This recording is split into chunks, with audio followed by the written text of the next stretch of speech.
So Prince Charles has coronavirus now? I was awfully upset about that. My guy? Now the guy who real. told Camilla Parker Bowles he wanted to be your tampon? Well, he's young and vigorous. I'm sure he'll be able to survive. He has mild symptoms. I read it. For now. Well, on a positive note, Mitt Romney's test came back negative. So I saw that. We're all very excited Too about bad. that. I can barely speak. It's too bad. Speechless. Too bad.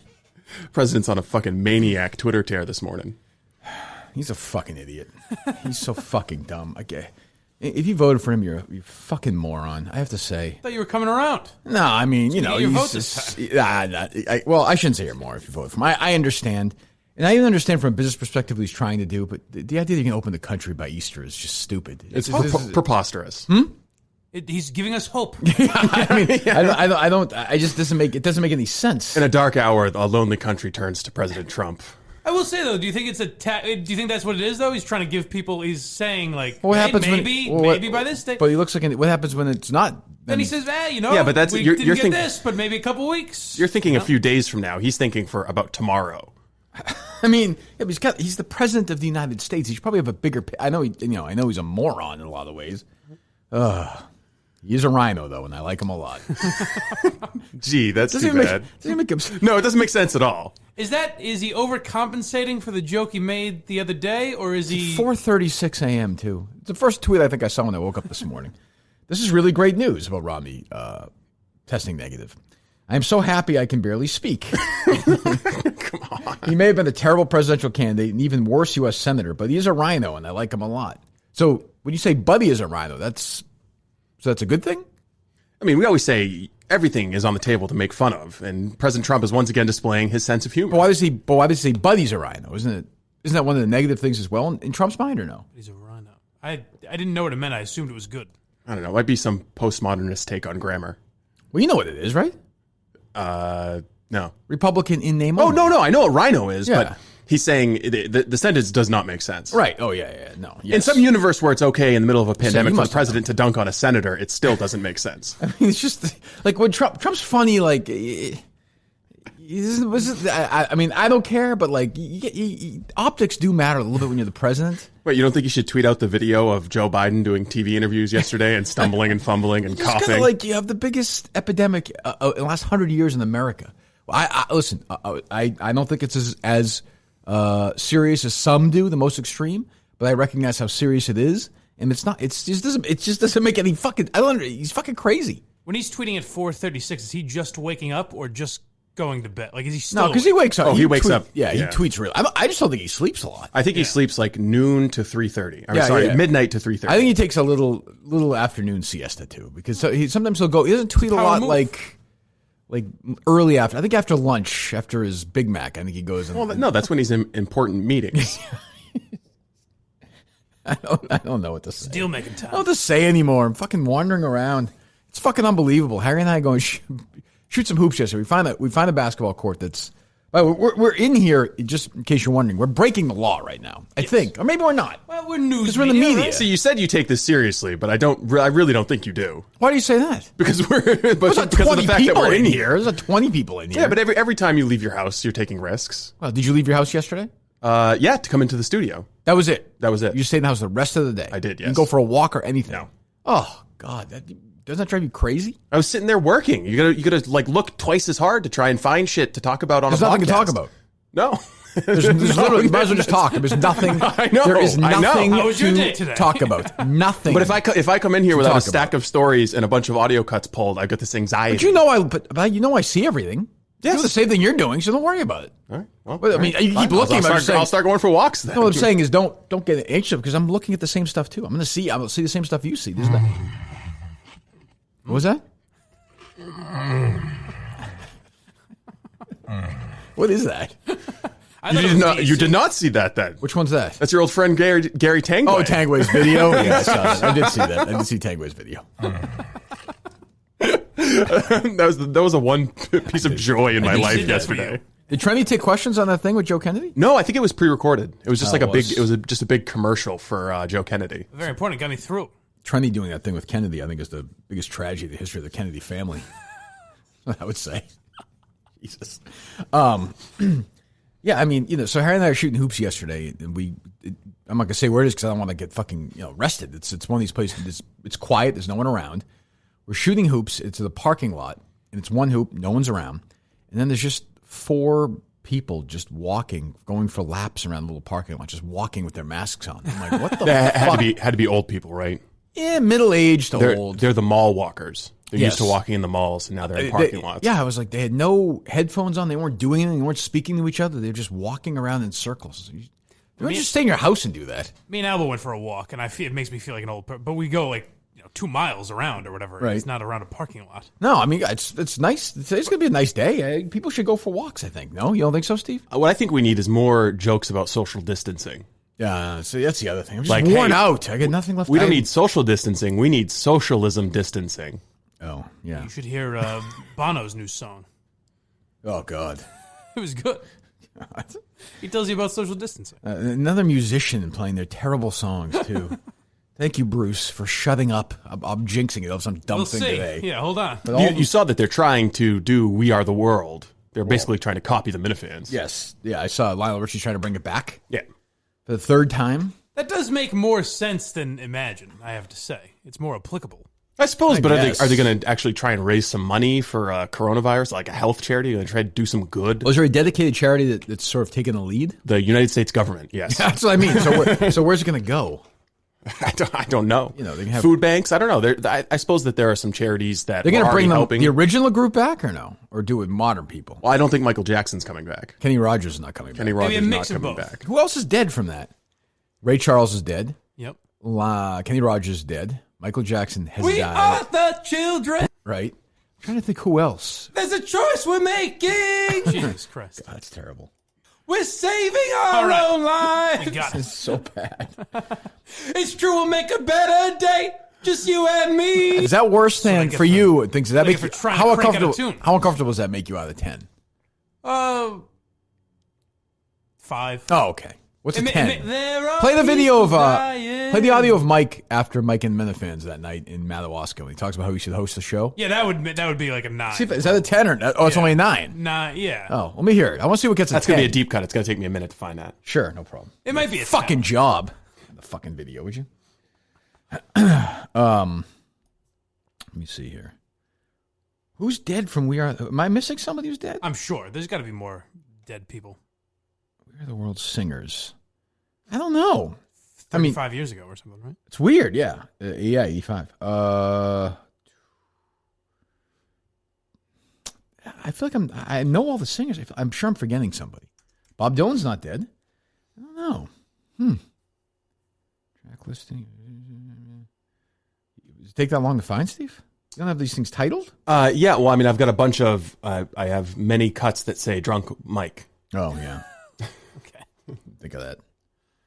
Where are the World Singers order? I think that's it. That seems impossible. That's to pretty me. good. That's a good run for them then. Jesus Given Christ. all the shit, though, you know, Yeah. that's wild. I'm talking to the Minifans right now. So we just did Mike and the Minifans, and I think it was great, to be quite honest. It was me, Kevin, Warren Lynn. Hold on. Thank you for your honesty, first of all. I'm being honest. Not just honest, quite honest. Yeah. Quite. I didn't let anyone talk. You know, of course, it's my show, so I don't let anyone speak. Okay. And we had a cavalcade of Minifans. All right. Justin, you thought it was good, right? That was great. Justin thought it was great. That's really all you need to know. Enablers. No one Justin stopped thought it me was from great. doing this. People after the Unbelievable. show said, talking "Oh Justin. my God, you're so talented. You're so terrific. Why don't you host the show?" Obviously. And I said, because I'm not very good. That wasn't. And then the front desk people loved us. Oh, we talked to Big Rick's. Wow, it was even more. You talked to Rick. Big Rick's? Yeah. That's the Is thing. Dionne Warwick dead? Stars. She's still alive. No, still alive. Huh. Wow. That's it. That group had a good run then. Jesus. I think Waylon Jennings might have been in the chorus. I could be wrong. We are at the beginning of that time period where famous people are starting to die. You know, there was that playwright. I wasn't really familiar with him. But it Terrence seemed like McNally? Yeah, it seemed like a lot of people were. Yeah, I saw a were upset with documentary that. about him flying down to the Super Bowl on whatever airlines. They had the whole... Epstein Air. It was not Epstein there. I forget the name of it, but it was actually a pretty interesting documentary. He led a hell of a life. So he died from coronavirus, right? Yeah. He was in his 80s. Yeah. Yeah. Prince Charles is probably next. I guess, although I don't wish anything on him. Say mild symptoms. I'm amazed that they even said he had it. Back in the old days, they would have never said that. Kept it quiet. 100 years ago, the Queen is not showing any symptoms. Is that what they said? Yeah. They probably never hang on anyway. Yeah. Right? Yeah, I wouldn't think so. She's what? She's got to be pushing 100? He's up there. Yeah, I think she's 101, actually. Is she really? Yeah. Jesus Christ. No, Yeah, she's not. She's old as balls. No. Is she not? Old as balls, folks. If she turned 100, they would have had the whole fucking. You'd been drowning in that. I'm gonna guess I would 96. think. Oh, no, never mind. 93. All right. Oh, that's it? Yeah, she's just a young whippersnapper. She is. She's not old as balls at all. Jesus. Still qualify that. But yeah, so like I don't, I feel like it's the only thing people talk about, but I don't really want to talk about it here. But I don't know, it's fucking endless, and Trump does not help things at all. There's no fucking way. What does he mean? So we ever had him on, I would say to him, so how is that going to manifest itself that Monday he's talking about, right? The Monday after Easter? Yeah. So in his mind, what is he envisioning? I think it's hard to decipher because, again, it's a crazy man, but I think he's going to look at the sick map and see areas where there's not a high level of infection and say, well, you can start going back to work in these areas. What does that mean? Like everyone just goes back to work? No, it's idiotic. Yeah, I know, I mean, that's what it means. Maybe it means that if we all quarantine ourselves for a couple weeks, this thing will disappear. I mean, all it is a forward-leaning message for business. I mean, in the end, the governors, like, if Charlie Baker still says, no, the take-home advisory is still in effect, the take-home advisory is still in effect. And what Trump says doesn't really matter. And I agree. Like, the economic panic is obviously its own, serious pandemic. But, Massachusetts the schools in Boston are shut down through April 27th, right? Yeah. There's going to be no school in Massachusetts the rest of the year. That's not going to happen. No. You have the president saying that he's going to open up business in like 2 weeks. And he's mocking a fucking guy in his 70s who... Two guys in their 70s. Oh, Biden? Yeah, Biden. Biden I mean about the actual disease itself. It's just fucking crazy. I mean, it's funny. It's just insanity. But I don't think the Easter thing is that crazy, though. I don't think he's saying this is a hard deadline. He's saying that's what I'm hoping for. It's a moment to reevaluate, I guess. Hoping for tomorrow, too. I think it gives people hope. Who? It keeps the people. No reason. No person thinks that's going to happen. You said Michael Geary as a stock market investor. What you almost said was no reason-minded person, but not everyone's reason-minded. Well, that's true. It calms the fucking maniacs that are going to go nuts. It does? Some of them, yeah. Sure. I think the more dangerous thing was is it not calmed. I haven't seen it calming anybody. Oh, people investing in the stock market certainly feel. But everything Trump says. But they think it's bullshit, though. The people investing in the stock market, they don't believe the country's going to open up. What? Well, short-term profit. I have a weird. I don't think Wall Street's going to be banged full of workers on the Monday after Easter. No, probably not. No, that state should be locked up right now. Yeah, I mean, that state's what 60% of the fucking cases in America right now. Well, the good news for New York, city. Mike Francesa is coming back on Sunday for a 4-hour show Jesus from 9 Christ. to 1. That's what we need. They actually tweeted out, due to coronavirus, Mike Francesa will be back on Sunday. I mean, talk about somebody who just won't go away. It's fucking over. Which the way, I originally heard KFC talking about it, and he's like, Mike Francesa is coming out of retirement. And I was like, they're not having him do drive time. Right. But then I guess they're billing, and I was like, they're billing this whole thing over Sunday mornings, but I guess he's excited about it. There's a 50% chance that we tune into Mike Francesa, and he's like, well, tested positive the other day, but, It's okay. Got some of the signs. It's okay. It's going to be fine. He's becoming Trumpian. He had a 101 great tweet fever, this morning. no big deal. Well, he's very into this. He's obsessed with the coronavirus. Yeah. I mean, we know he's wandered from store to store, but now he's going to do Sunday mornings. Is that what he's doing? 9 to 1. He's going to do a 4-hour shift. Sunday Go show. away. I mean, he's like 65 years. Go the fuck away. You're doing. And the other thing is so the show that replaced him, I couldn't even tell you what show replaced him. I never. Beningo and Roberts. Is it? Nobody talks about it. It's like the fan doesn't exist. It's like EI. These stations don't even exist right now. Like at least EI has Brady to talk about. What the fuck are they talking about in New York sports right now? The whole city is in lockdown. Yeah, they're probably also talking about Brand Durant. Like they can tie it back to coronavirus. Yes. What are you talking about? Kevin Durant has coronavirus. Yeah, I know. The fuck are you going to say? He has coronavirus. I don't know. I mean, we can joke around and do dumb shit and do what the fuck are they doing? They're going to, Fan is going to be airing play-by-play broadcasts of old Yankees and Mets games. That is an unbelievably bad. Like on TV, I get it. You can sit down and watch Yeah, the it's game. fine on TV. The funniest thing Who's is, gonna listen to that on the radio? So EI did that. Mutt was telling me EI did that last weekend with old college basketball games. Yes. Yeah, a bunch of stations did. So it must have been Westwood One or something. Who driving in your car? It might have been Entercom because FAN and EEI both did it. Yeah, I think they probably Westwood One. Their choices are dead air or old college basketball. True. You could drag some idiot Have him do it from his house and pay him $15 an hour. You couldn't do that? That's not an idiot. He is, but I mean, like a weekend guy. Yeah. You can have old. I know it doesn't cost. I just don't even think it's worth it to pay someone $15 an hour. Because who's buying radio advertising on that show? No one. It's all no one.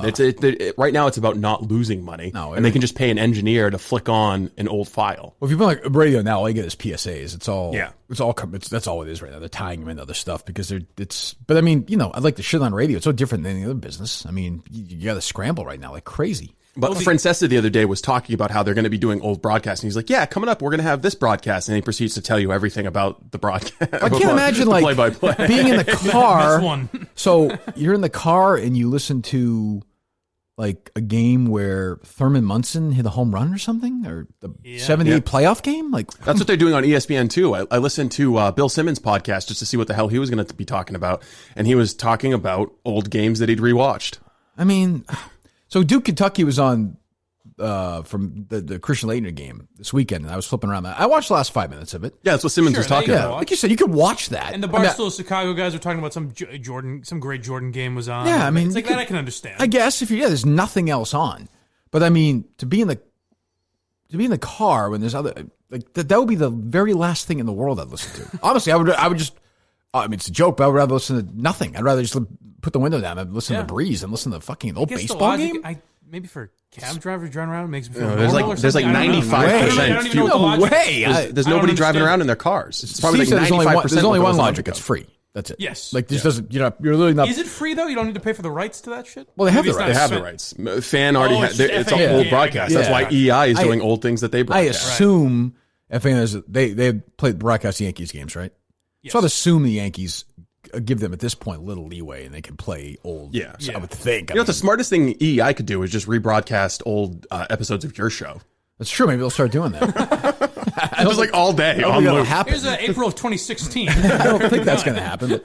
But, I saw Greg Hill last night, man. Jeez. Was he drunk tweeting again? I don't want to say anything, but boy, he gets awfully feisty with these people. He's at a bar with Aaron Hernandez. And he's fighting with it's like, these Twitter accounts are like Steve's latest victim. And only one sauce. It's all these and he's like doing the ratings thing again. I'm like, you're doing this right now? Like you don't know anything. Please save our ratings. I mean, the ratings are all staggered by 3 weeks, so they have no idea what their ratings are. I was curious about that because the numbers might not be terrible. Meaning the percentage of people listening to they might get lucky. Might be the same, but I'm curious to know how many total people are listening to the radio. Nobody. Nielsen shouldn't even bother measuring. Nobody. I mean, waste of money. What's funny about this book is the way it's measured is you could have this book itself, you could have the biggest fluke winner of all time. You could have a station. That's true. Oh, right. And nobody is classical music or probably GBH. I bet GBH will spike. It'll be a lot of news radio. This could be Jim and Marjorie's book. And I will let people know GBH, because of the crisis, is taking a lot more calls. Oh, they are? They are, yes. That's good. That's good to hear.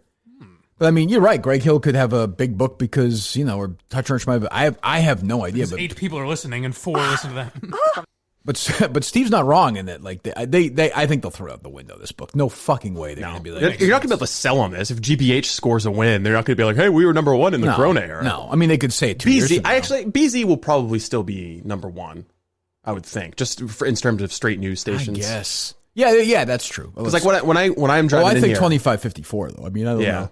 Well, when I'm driving in here, I'm not listening to Jeff Cooner, talking about how right the president was last night. You listen to podcasts and stuff? You're listening to No, I listen to BZ, yeah. You do? Yeah, just straight news. You know what? I really need the traffic reports these days. I mean, are they doing that or no? Yes. Are they really? They're still doing traffic on the 3s. And I just find it funny because they're like, time for traffic on the 3s and still wide open this morning. Just begging for a fucking accident. It's a sponsored segment, so they've got to. And they're like, oh yeah, there's somewhere out in Medford, some guy is changing his tire. Yeah, it's really, they're still flying the helicopter. They're paying these guys. What a waste of money.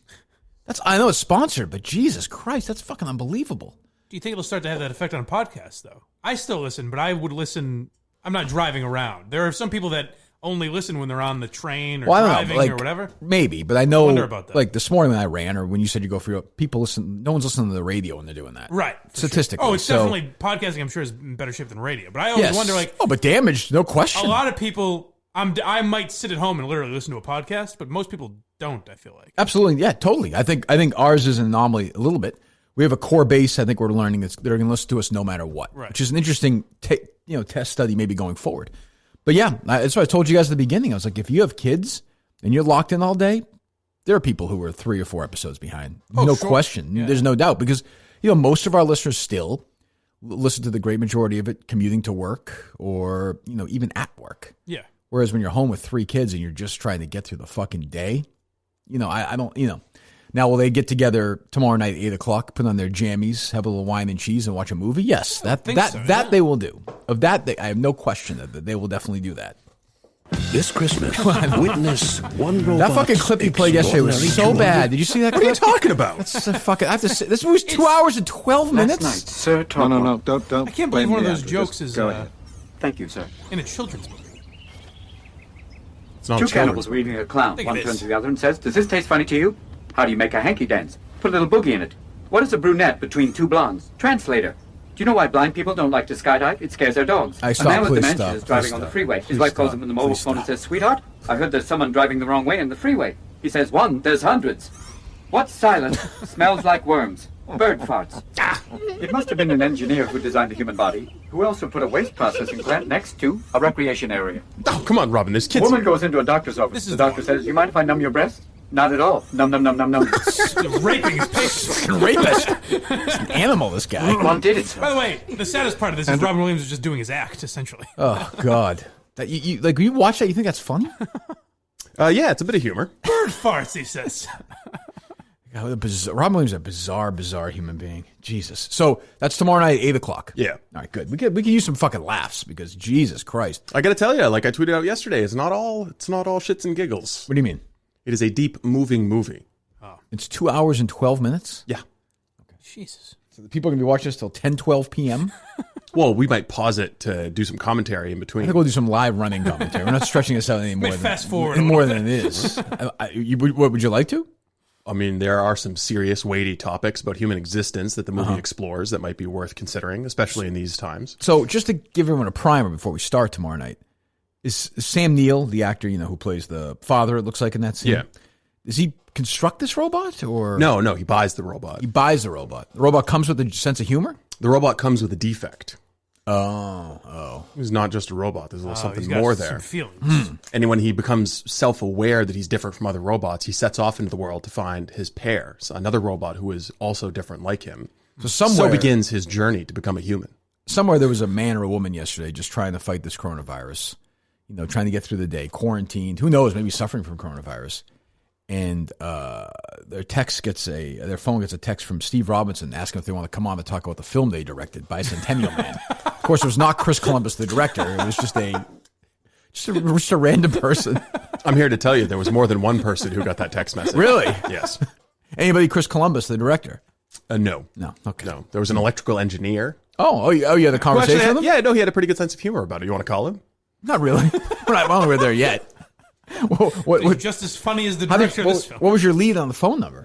I actually had about 8 cell phone numbers. Did you look up Chris Columbus? Yeah, I go He's ways. an explorer. I found some numbers that were associated with him. I mean, the phone number that I texted used to be Chris Columbus's cell phone number, but he probably changed it because so many people were harassing him about Bicentennial Man. Yeah. Well, he's a very successful person in motion picture business. I mean, Yes. he was writing the beginning of the Harry Potter stuff too. I bet you he's worth $500 million. Can't be too successful if he didn't do 3 and 4, and 5 and 6 and 7. What do you mean?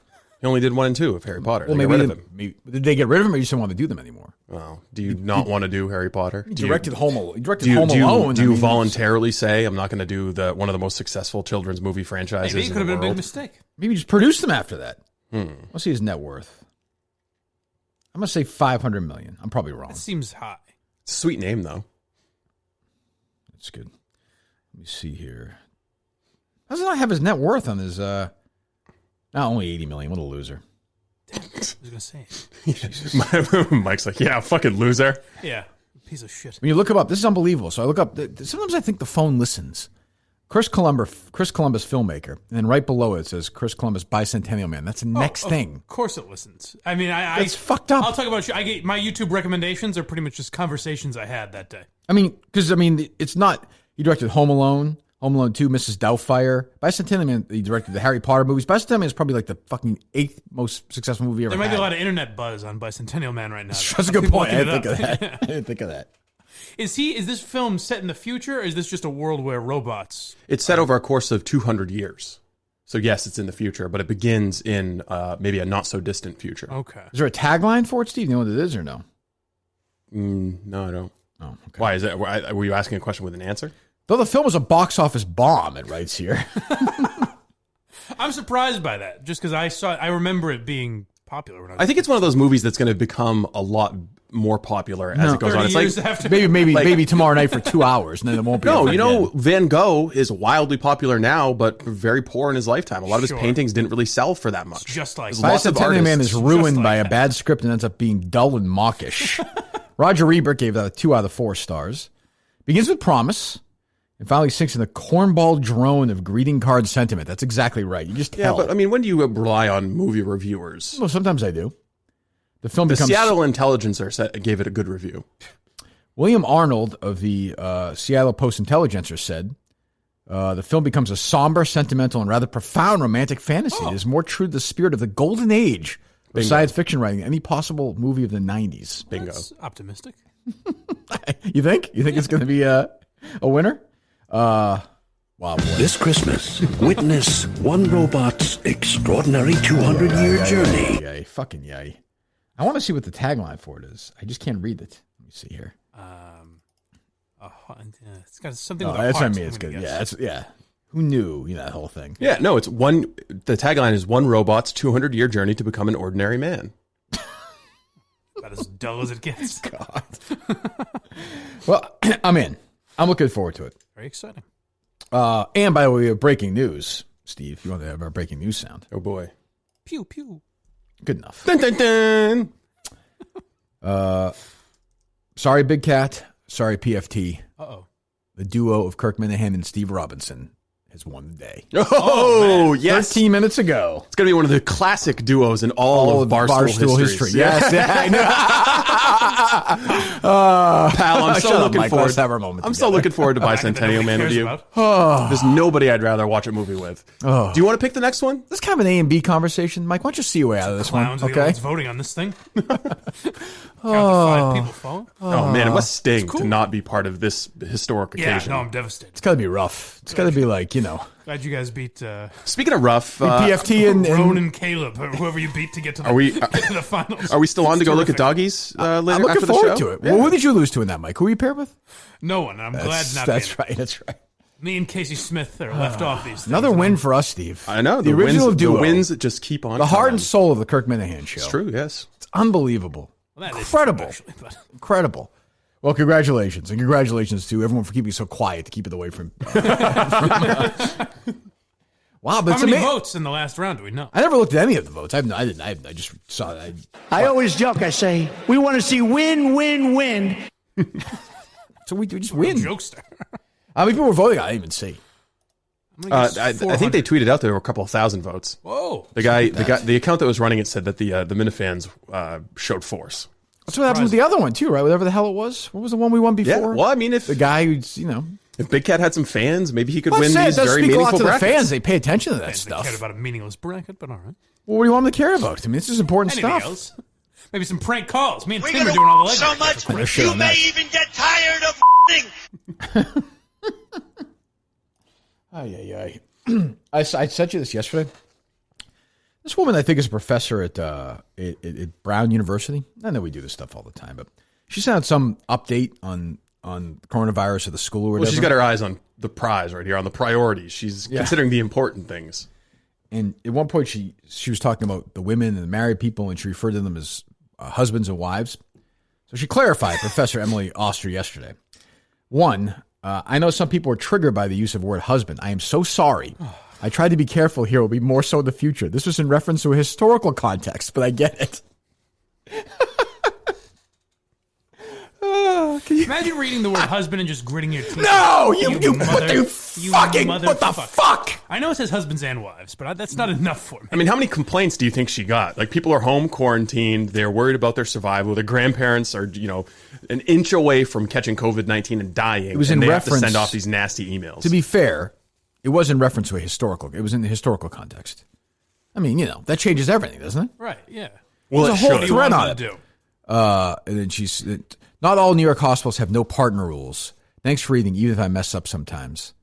And then she says she got 20 angry emails. I feel bad trying to move fast with information and just miss some of the references and editing. So there are 20 people in the Brown community who had nothing better to do with their time than to email her and complain about the word husband. I mean, there are people who are stuck in 200 square foot apartments reading this probably.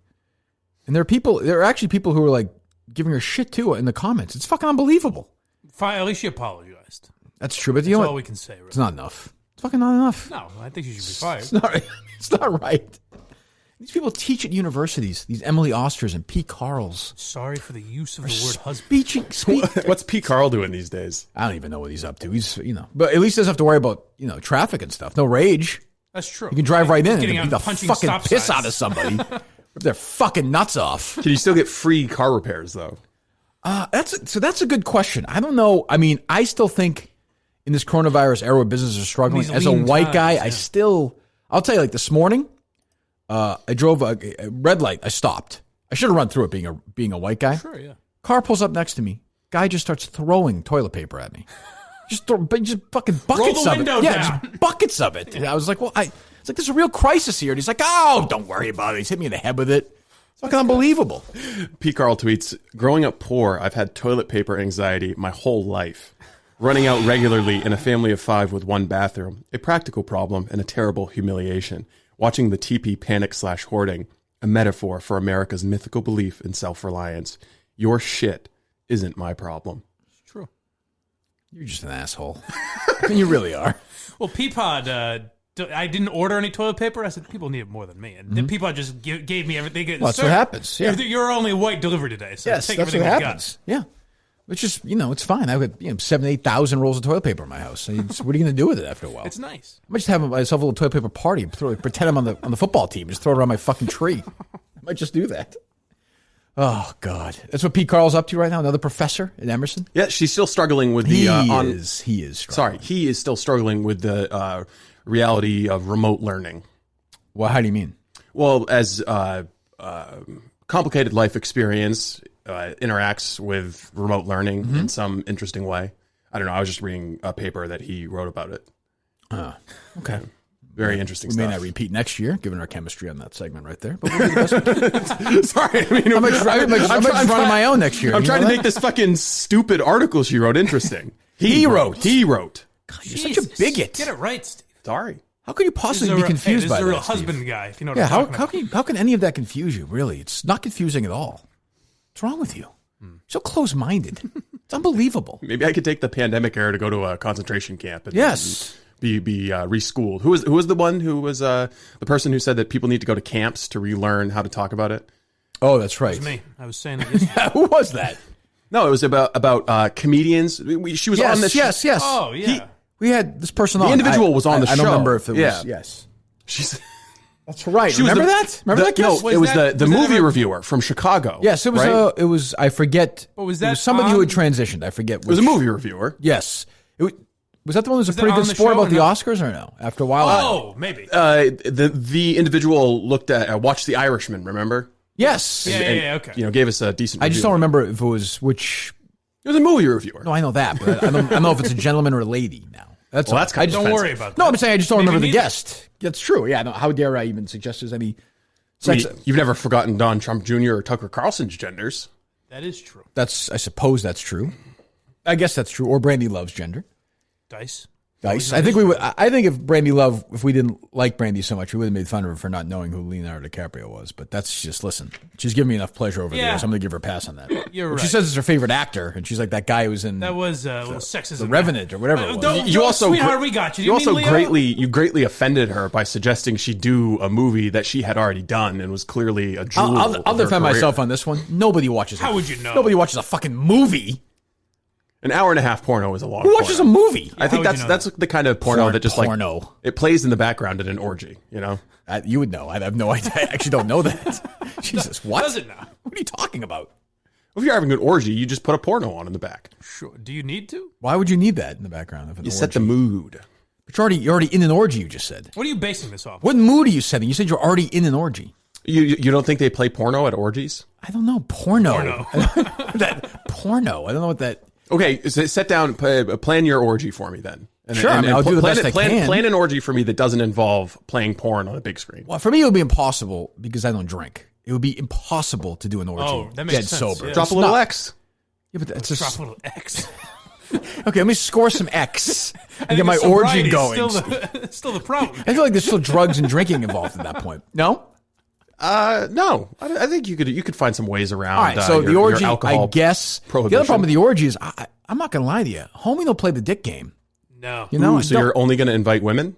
I'm not strictly dickly. I'm quite the other way. Also, I'd be very embarrassed. I would leave my shirt on. It'd be a whole thing, you know? Yeah, there's you leave your shirt on. I'm not an orgy guy. Oh, yeah. I'm with you on that one, too. I don't want anybody looking at my body. No. I mean, Jesus Christ. You just got to embrace it. Just rip off Have all you your clothes and participated in jump these into events? it. No, I've never been in an orgy. Seems like you know a lot about I wonder. Are you sure? the Pucinian Society. Would you turn it down? I mean, it'd be a conversation, right? I don't know. It wouldn't be for me. I've taken vows. If she was like, hey, let's go explore. Okay, so if it's a scene where there's like 7 or 8 people and you're in the orgy and there's some guy and all of a sudden, and again... I fight him. If he tries to lay a finger on my wife, yeah. Not that part. What a man. I would be terrible. Wait, so you just agree to participate in the orgy if a guy touches your wife with it? Yeah. What the fuck you think? You think a fucker? What the fuck? What do you think this is, an orgy?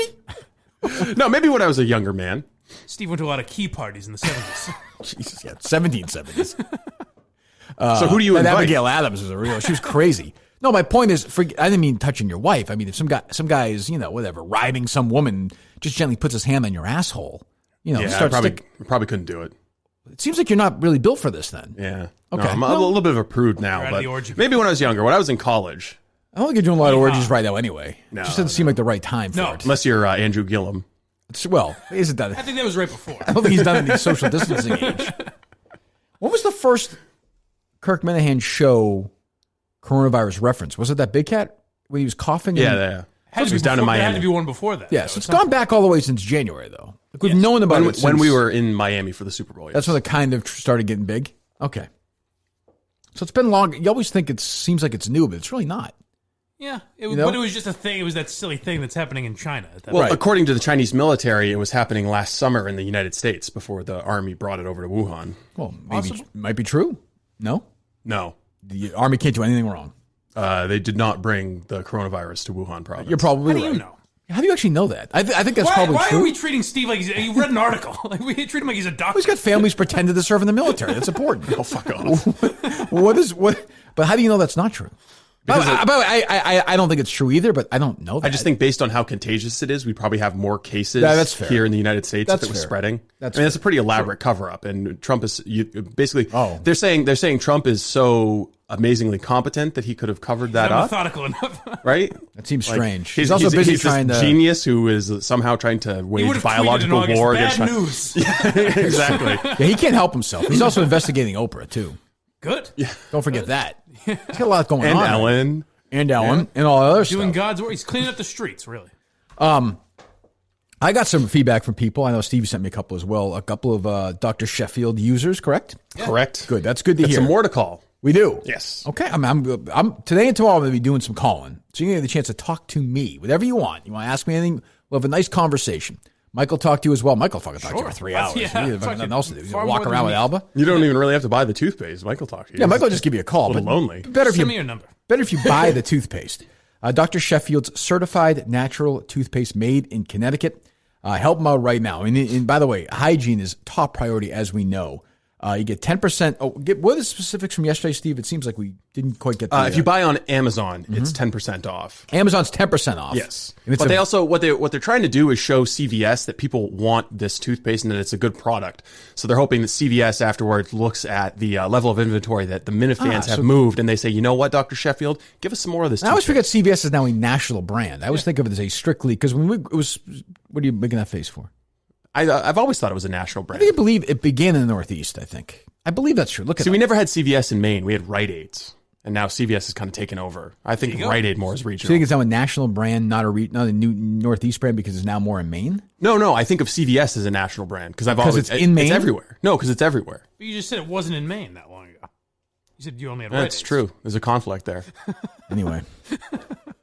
Point is, go to CVS. Can you just do me a favor? Just go to CVS, please, and bail me out with these fucking idiots. Just go to CVS. I'm not talking about Sheffield. I'm talking about these two dummies. Go to Dr. Sheffield right now. You can go to drsheffieldnaturals.com. drsheffieldnaturals.com. If you want to go there. But go to CVS. I like that. Do a new Dale Bear. You know, maybe I'll bring Dale Bear to Dr. Sheffield today. We'll brush his teeth at CVS. By the way, he's out now. He's fine. So showing no symptoms. He's all set. Oh, good. So he's feeling good. He's ready to go. Did he have some chloroquine? Is that the fish tank one? Yes. Yes. No, that's the malaria drug. There's a version of it that the couple in Arizona chugged. And it was a fish tank. It was a fish tank cleaner. Yeah. But the media ran wild saying, "Oh, they did exactly what Trump told them to do." Okay, can you hold off on the fucking bullshit for one second? I don't care. Jesus, take it easy.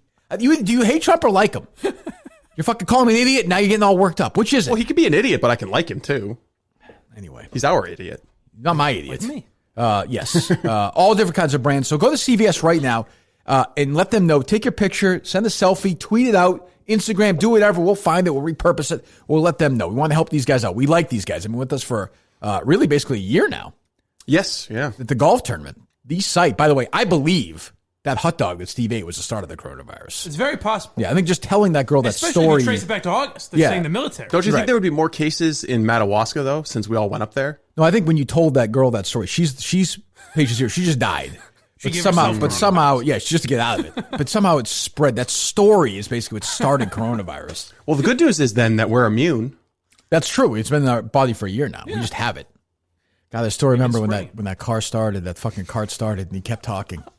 He's like, the thing is, and I was like, this is not a. It's a red skin hot dog, and it's got a little bit of a bite to it. This is not a pause and continue conversation. And the seasoning is just a little bit different than your average flesh-colored hot dog. That girl there who was born in 2003 does not care about your stupid hot dogs. Red Snapper's here or no? Do you ask that everywhere you go where there's a hot dog? Yes, of course. Oh, okay. But you know, it's critical. I mean, it's not critical. Would you just walk into a restaurant and be like, "Yeah, I'll have the fish," or do you want to know what kind of fish you're getting? Not quite the same. It's no way. It's exactly the same. You can see two different species of hot dogs. You can see that. You think they were. Not if you're in a nice restaurant. I know, but you were at a fucking snack bar. Couldn't see the hot dogs. Yes, you could. You couldn't. You could. No, you could not see the hot dogs. They were hiding them. They were like in the back, or maybe under the counter they had some red snappers. I don't know. Why would they do that? Keeping the good stuff. For who? For those who fancy, ask? for the VIPs. I didn't think of that. The big the high rollers? Yeah. The big poppies. Yeah. Yes. Madam, where are you, Red Snapper? Oh, Ortiz will be working at that snack bar. We can tell him the story. $6 an hour off. It's a long way to $8 million, but we'll get there. I wonder why Scott Neri was going 100 miles an hour in that golf cart, speeding away from Steve. We love formulas are great. Totally natural. No fluoride. Nothing artificial, no animal testing. So go to drsheffieldnaturals.com, drsheffieldnaturals.com, or go to CVS. I'm going to do that today. I keep forgetting. I will do that today. It's a Kirk Minahan guarantee. I'll bring Harry there. Something to do. Kill a friggin' 15 minutes. Dr. Sheffield. We love these guys. So if you're a Minute fan, let them know. And if you do that, text Steve or tweet at me or Steve or whatever. DM Steve your number, and we'll call you and talk to you. And thank you for that. So they're a great sponsor. We like them a lot. So there you go, Dr. Sheffield. All right, what else we got? So have you talked to Harry about the virus and what it means? Yeah. How's he doing? I'm just genuinely interested to know how kids are holding up during this. It's such an unusual thing. He's fine.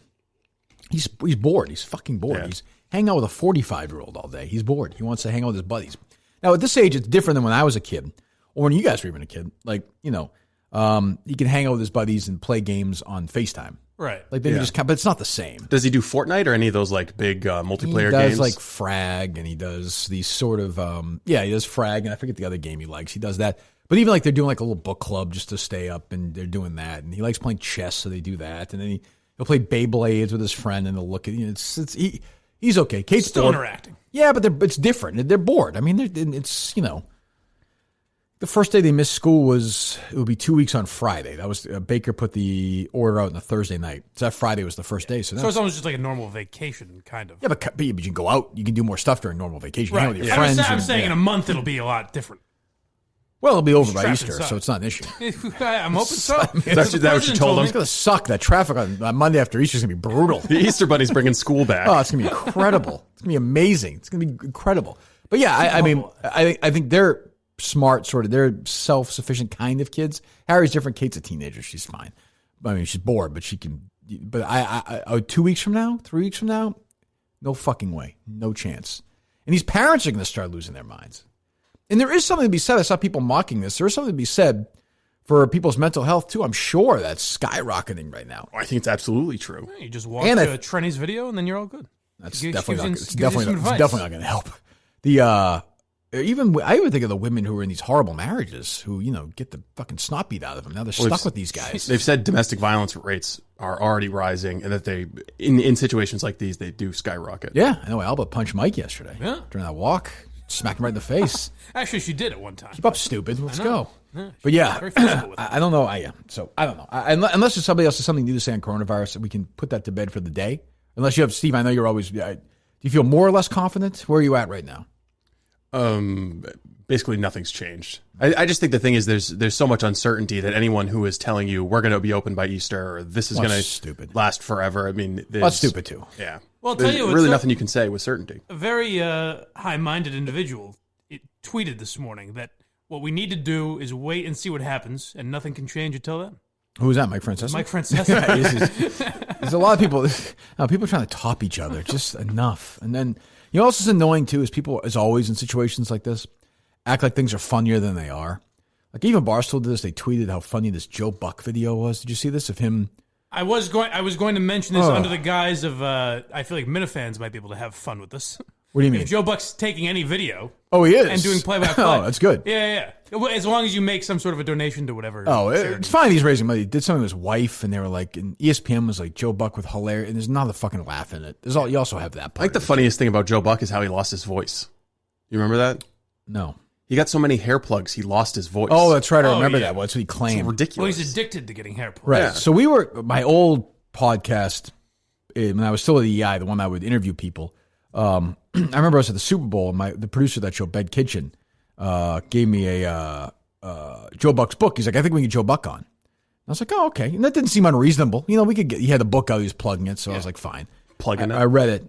Thank you, Steve. I shut up. I read it, I remember flying out to the Super Bowl, I read it, and he's the fucking most obnoxious name dropper of all time. Every celebrity's his friend. He's definitely one of those. Oh, guys. He's like, when I had a divorce, he's like, it was great. We became a great friend, and Kat was my great friend, Kate Hudson. I'm like, fucking get a hold of yourself, you douchebag. Yeah, he definitely likes being famous. I hate him. And he's not even that bad of an announcer. I feel like that's overrated. It is weird how many people hate him as an announcer. I've never understood this. He's fine. He's got a fine voice. Yeah. He doesn't give a lot of opinions. He's smug. He thinks he's funny. That's his bad. Sure. He's not. But, he's an okay play-by-play guy. People have come around on him, though. Once he started doing, Pardon My Take, and he was in Brockmire, and he started doing shit like that, he was making fun of himself. But I feel like, for me, when I see him do that, I think he's doing that on purpose. So people, definitely. That's what I don't like about him. But it's working. Yeah, you could fool people, for sure. But that part I don't like. I don't know. I think you're right, though, that there's a lot of people acting like things are funnier than they are. But part of it's just everyone's trapped on Twitter or on their phones. No question. They're starving for any kind of entertainment. Yeah, the Tiger King thing is fine, but people are making it like it's the greatest thing because people just want anything. Barstool's a part of that, though, because they're trying to make comedy content. Sure. So what are they just going to pretend like that Tiger King's not interesting, everything's boring? They got to write about something. Of course. No, I think Barstool's been fairly creative here so far. Should we write about the bracket today? Our triumphant win?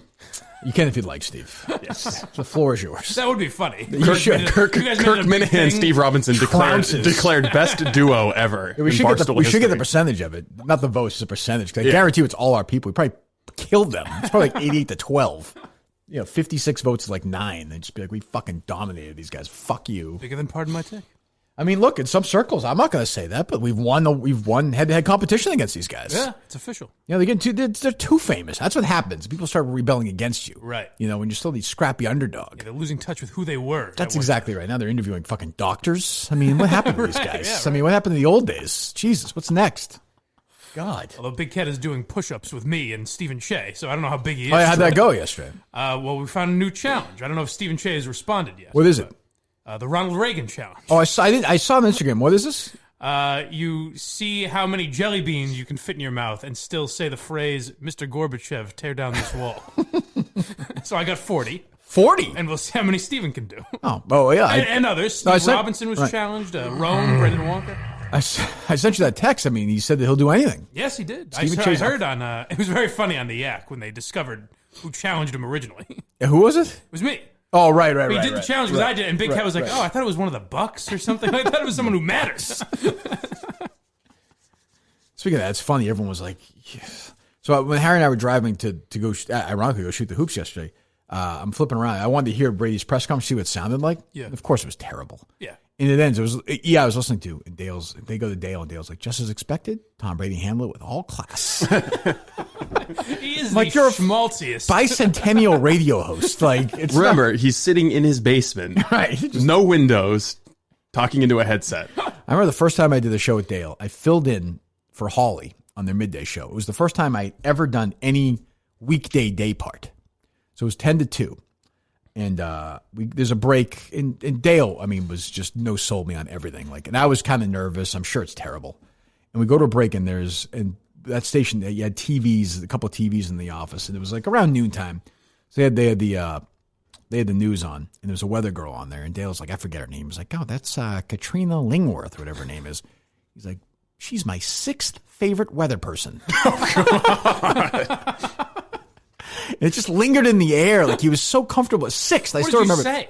I didn't say anything. I was just like, who's your 4th? I finally found a list. That's what I said. Oh, who are the top 5? We found a list more dreadful than Justin's list of celebrities. I think my guess is that they were all female. I'm just going to take a. But I remember he peered like he didn't quite know, and then for a second he's like, that's whatever her name is. And he paused. 1, 2, 3, 4. So I don't know if he then. I don't know if he repositioned her right there or not. But he's like, that's my 6th favorite weather girl or weather person in Boston right now.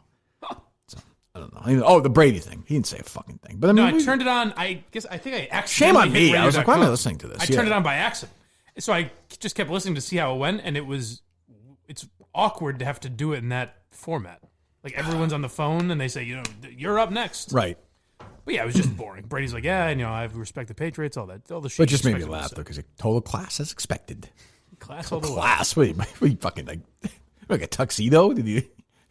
You buy them like champagne he didn't after? Say anything controversial. He didn't come out and say, "Yeah, fuck Bill Belichick." Like, what was it? I don't. Which is, by the way, as a talk radio host, you'd think you'd be rooting for him to say, "No, that's not the way." No, fuck no way. Belichick, No. And I was sick of that place. Keep it classy. Keep it above board. Appreciate that, Tom. Class all the way. Class, really classy move by the Crafts. They took out a page, and Dale's one of those guys like when the team takes out a page in the newspaper to thank them. That's very classy. Yeah, that's the right thing to do. Like, gives a fuck. I love that when team. Why are you doing that? I always hated listening to Dale after like the Jimmy Fund radio conference because it's a great thing you guys did. I understand it was terrific, but Dale would pat himself on the back for weeks after. If you listen to the guys I worked with, they did the same thing. I hated that. Yeah. Once I took, we didn't do any of that shit. We would say we raised X amount of money. It was great, but this then you get calls from people and they'd be like, "Oh, you did great work." No, just it really just shows you maybe we don't have it so bad. I'll be honest, I liked raising the money. It was not my 2 favorite days to do it. I fought to make it one day. Yeah. I did, behind the scenes. I was like, this is tough radio. But you can't criticize it either. People will get all over you. No, I was like, why don't we just do it, or do it on a Friday and a Saturday? Also, it's not the sales guy or the program director who has to go in there and shake hands with kids who are literally in their worst moment of their lives. That's not even that. No, I mean, it takes an emotional toll. Yeah, it's not even that, though. It's just, I am guilty of always thinking from a listener perspective. I was like, after a day, no one is listening. Or what I even said was not even. So if you don't know, we did this Jimmy Fund telethon when I was at the radio station. Yeah, they still do it for basically for pediatric cancer. A lot of it was, and for a bunch of other stuff as well, just for cancer research and stuff. And we raised a lot of money every year. It was 2 full days It was a total telethon. We did nothing else. My pitch was, why don't we integrate actual like news and sports talk and interviews, and then just sort of mention the phone number endlessly. Sure. Actually get listeners and then mention. Yeah, that was my point. I'd say, why don't we have interesting guests on instead of a 76-year-old, guy who doesn't want to talk on the radio. Like, we're trying to raise the most money we can. So when I say one day, I meant one day is like a hard telethon, then the second day a little lighter, but still have it sort of run through the whole day. Yeah. And they're like, well, we can't do that. That's how we don't do it that way. It's like, whoa, aren't we trying to raise money? Like, by the second day, we get the ratings after a few weeks, and the ratings would be horrendous. No one was listening. And my point was, well, if more people listen, aren't more people donating? I think. You're just saying the weekend makes more sense. If you guys, you guys would have to come in, I guess, to make it worthwhile. Well, that was really part of my. Yes, that's fine. But that would make more sense. But the Red Sox also play on the weekends, and you can do it that way, and you can integrate the Red Sox more. Look, I don't know. Who knows? It doesn't matter. All right, what else we got, Steve? I've got a parody song that might be relevant to Mr. Brady. To the Jimmy. Okay. Not to the Jimmy Fund, I would hope. Jesus. Who is that? Is that the... That's Dr. Jingle. Dr. Jingle. Dr. Jingle. Dr. Jingle. Okay, we learned that yesterday. Good. Yes. Excellent. I'm trying to find another news story that I want to get into that's not fucking Corona related. But Jim Cornette did a review of Gronkowski's WWE debut, if you want to hear that. Jim Cornette? Yeah. This is the guy, by the way. He lost. We played his audio a little while ago. He lost the job because he said he said something horribly racist, if I remember correctly. It was, he was a wrestling manager when I was a kid. What did he say? I forget, but it surprised us even, I think. Yeah. If I remember right. You got fired, right? Yeah. I can't tell you. Can you guys do me a favor and watch that Gronk thing from Friday, the wrestling thing? You will not believe. Where can you find it? I'm sure it's on. Yeah, I'm sure WWE has got their Twitter or Instagram or something. Or it's got the same. Oh, just clips you. Okay. Yeah, it's not that long. It's like I cannot. This is what he said. He said the only man I've. Well, I don't know. It's okay. He said it. Well, something about a bucket of fried chicken. Remember? No, I don't. Still don't. He said it. He's faster. Than, he's talking about. Oh yeah. No, I defended him. I said I don't think that's what he meant. I think that's what he meant. Yeah, I don't know. Oh yeah. So he talks about Gronk on SmackDown. Yeah. Oh, let me hear it. I swear to God, I'm not lying to you. I'm going to read you exactly what I wrote. I wrote, this is a fucking high school play. Less than 10 seconds later, they did the schoolyard push trip.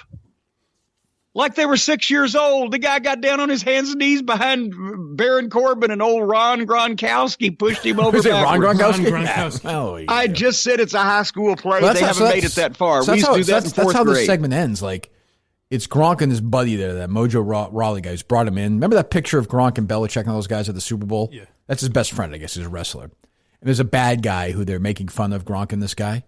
And Gronk's like talking to him, and he's like making a face, and then he pushes the guy, and the other guy is on his knees, and he falls down over him. It's like fucking like an actual thing. It's wacky. It is funny though. You kind of forget because like we know Gronk, but at the beginning of this thing, he says like I don't know. I know the name Rob Gronkowski. Yeah, most people don't know him. I don't think. You forget he's not like Brady. No, not even close. He's also not fresh off a huge Super Bowl victory or anything. Right? Yeah, he's been removed from a year. I mean, people know. I think a lot of people know who he is. He's definitely famous for sure, yeah. But I would say, I don't know, how many professional athletes in America right now are more famous than Gronk? 30? I don't know, 20? Yeah. I don't know. Certainly Brady, I won't go through the whole list, but a bunch of NBA guys, a bunch of NFL guys right now. I would think. A shitload of quarterbacks. Yeah, no one in baseball or hockey, but. No, Gronk's probably more famous than Mike Trout. That's probably for sure true. Yeah. But I don't know, Serena Williams is more famous than Gronk. Yeah, that's true. I just sort of Tiger Woods is more famous than Gronk. Yeah. Phil Mickelson's at least as famous. It's like Gronk's not like I don't know why they think that's going to be this big. Who the hell is going to pay for that? Well, it's weird. Yes, well, you could say the same thing about Ronda Rousey. Like, who's going to go to WWE just because Ronda Rousey? But she does it though. She seems into it. Yeah, she's like a performer. Like Gronk, I think is just going to do his stupid act. Silly, yeah. Yeah, it's weird. How'd you find that, by the way? A Minifan sent it to me. Oh, okay. Ron Gronkowski? Ron Gronkowski. It's funny, though. They sent it to both of us, and I started watching it and just thought, you forget now that everyone has to do it over Skype. I was like, oh, this is just some asshole reviewing WWE. I forgot it was a real, this is how everyone has to do it now when you hear the audio quality. Yeah, you hear them. Yeah, that's true. Like you said, I think we're the only ones left who aren't doing it. As far as I know, yeah. I'm sure there is somebody we don't know about, but I mean, like, is Hillman? Are they all there? I think so. Yeah. Well, Danielle wasn't in studio like last week. She's not even on the show now. Oh, well, there you go. She's not? I didn't hear her coming in this morning. She left the show? Oh, she's just. I think she's like paid off, like paid time off. Oh, she's sick? No. I think that they're just like, it doesn't make sense to have her chipping in the occasional from home. Oh, geez, hope she's all right. She seems like a nice person. Jesus. No, I mean, I think it just doesn't make sense to have her on the show right now remotely. Why would they give her? Oh, really? I'm just guessing. All I heard was Fitzy and Greg with that classic chemistry that they have. Well, yeah, I don't know. Well, I have no idea. I don't know. Well, yeah, but to answer your question, I have no, like, Benigno and Roberts aren't together, or? I don't think they can't go into the studio, I don't think. Oh, so I don't think anyone in New York can. Jeez. Oh, yeah, New York City, right. Forget it. That's true. I was thinking this yesterday. I think there's a school in America that's open right now. Liberty. Is it? God, I was going to say some nutso religious school. Yeah, Jerry Falwell announced it's going to be open. They're taking care of their students. They're open right now? Yeah, there was a big controversy yesterday. Because they're in school today? I'm pretty sure. That's fucking crazy. Jesus. Fucking religious nuts, man. They're fucking crazy. And how are you not thinking the whole time, like, we're the only ones not? Like, why are we doing this? Yeah, the headline is Liberty University is staying open because Jerry Falwell Jr. wants to own the libs. Really? Yeah. That's a good move. Attaboy. Fuck you guys. What does he exactly win if that happens? Freedom. Well, he owns. He owns the libs. Excellent. You know what? Oh, we'll see if the callers can step up to. Let's take a few calls. We do have some prank phone calls. We'll get those as well. Relax. We've got so many other things to get to. How many did me and Tim do today? Find out next. No, there's actually some. There's some good Minifan action. Good. All right. There's also one that was just fucking horrible. Oh yeah. Well, that's all right. People are trying. It's not easy right now. I don't understand why prank calling would be harder right now. It's okay. Well, yeah. Sorry, Steve. Some people have kids, I don't know. What am I say? Is the weight loss challenge done? There's some stragglers hanging on. We're trying. My weight loss challenge has gone in the other direction. I'm trying to put on my COVID-19. Oh, you're gaining weight purposely. Yeah. Just in case? I'm up 6 pounds, yeah. You want to put on weight in case you get sick? In case I need to travel a long distance. I don't know. Why would you travel long distance? Like through time? Like up to Canada or something?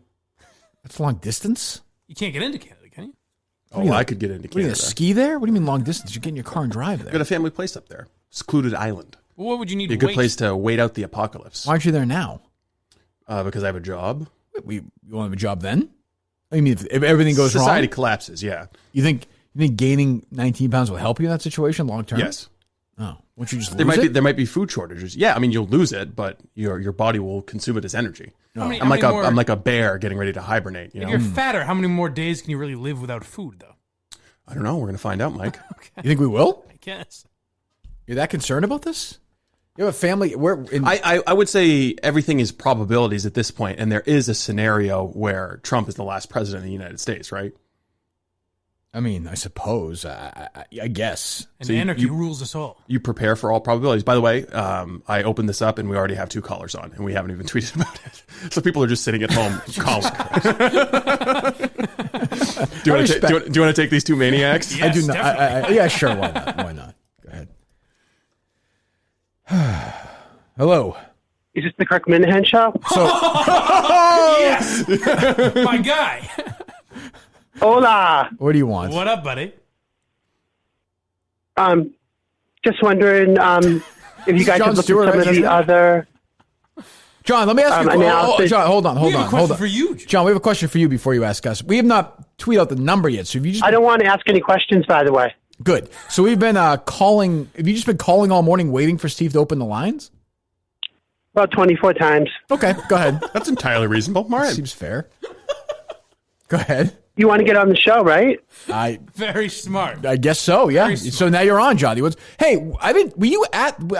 I'm sure we've covered this. You were at the dinner itself, yes. The live show itself. Yes. Oh, where were you? I just want to set the record straight. I'm diagnosed with autism. You are.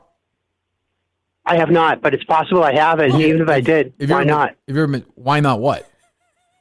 Why not have it if, Well, if you've been diagnosed with it, there's not a lot of... That's why, true. Well, I understand, but You say why not? Like it's sort of a choice. If he had it, he would keep it. He's saying. Why not? For some people, autism is like a superpower. Why not get tested for it? I've got no problem with it, but I'm saying it's great if you. I don't think they test guys my age. I think we were just assumed to have been unusual or eccentric. I don't think we were really.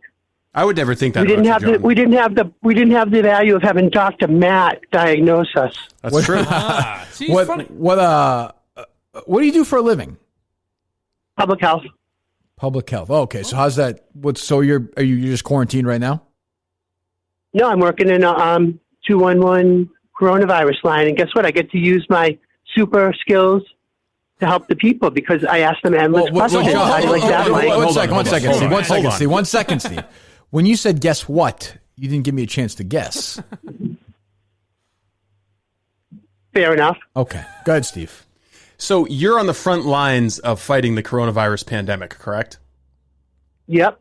And this just morning, try to calm people down, get them to wash their hands, and drink plenty of water. Call our show 24 times. You've called the Kirk Minahan show 24 times instead of helping people with coronavirus. I'm going to work tonight at 6. They said I had to take some time off. Oh, okay. All right. Well, there you go. Yeah. Sorry. You're working too hard. Unreasonable assumptions about your work ethic. I'm sorry. What were the reasons for your calls, Johnny? I wanted to know if Steve's looked at some of these studies that have said that it's all overrated. Mm-hmm. We have so many deaths every year from automobile accidents. We have so many deaths every year from flu. Is that your belief? Trump was initially criticized for comparing it to the number of flu deaths every year, which is I think we have probably 20,000 about 2 years ago, and then other years it's been much more. John, let Steve respond. Go ahead. Steve. So you basically believe that it's all overrated. No, I'm asking you if you looked at any of the studies that have public suggested health that. worker here. Because you're a learned man. Yeah, no, I mean, I try to consume having been part of the Fusidian Society. I try to consume as much information as possible from reliable sources. John, so I've read some of that. How'd you find this show? I switched over just around the time, almost right before you went off the air. I was a Toucher and Rich guy, and I switched over, and I heard you the last couple of months, and then I followed the whole adventure, you trying to get back on the air, the war with Felger. Yep. I watched that video again this morning. Great. Which video is this? And then listen to all the you and your previous podcast before this one. Oh, when I went over there. Oh yeah, I thought it was something with me and Mike. Yeah. What was that? I'm sorry, John. Mike. You had another podcast before this one. I listened to that. I did. We were just referencing it. Yeah. You know what I'm saying, Johnny boy? He's not talking. John, you have anything else? You called 24 times. I feel like you could ask a couple of questions. No, because the question thing is overrated. Well, you just asked Steve, would you ask Steve, what'd you call for? John, how's your family making it through this?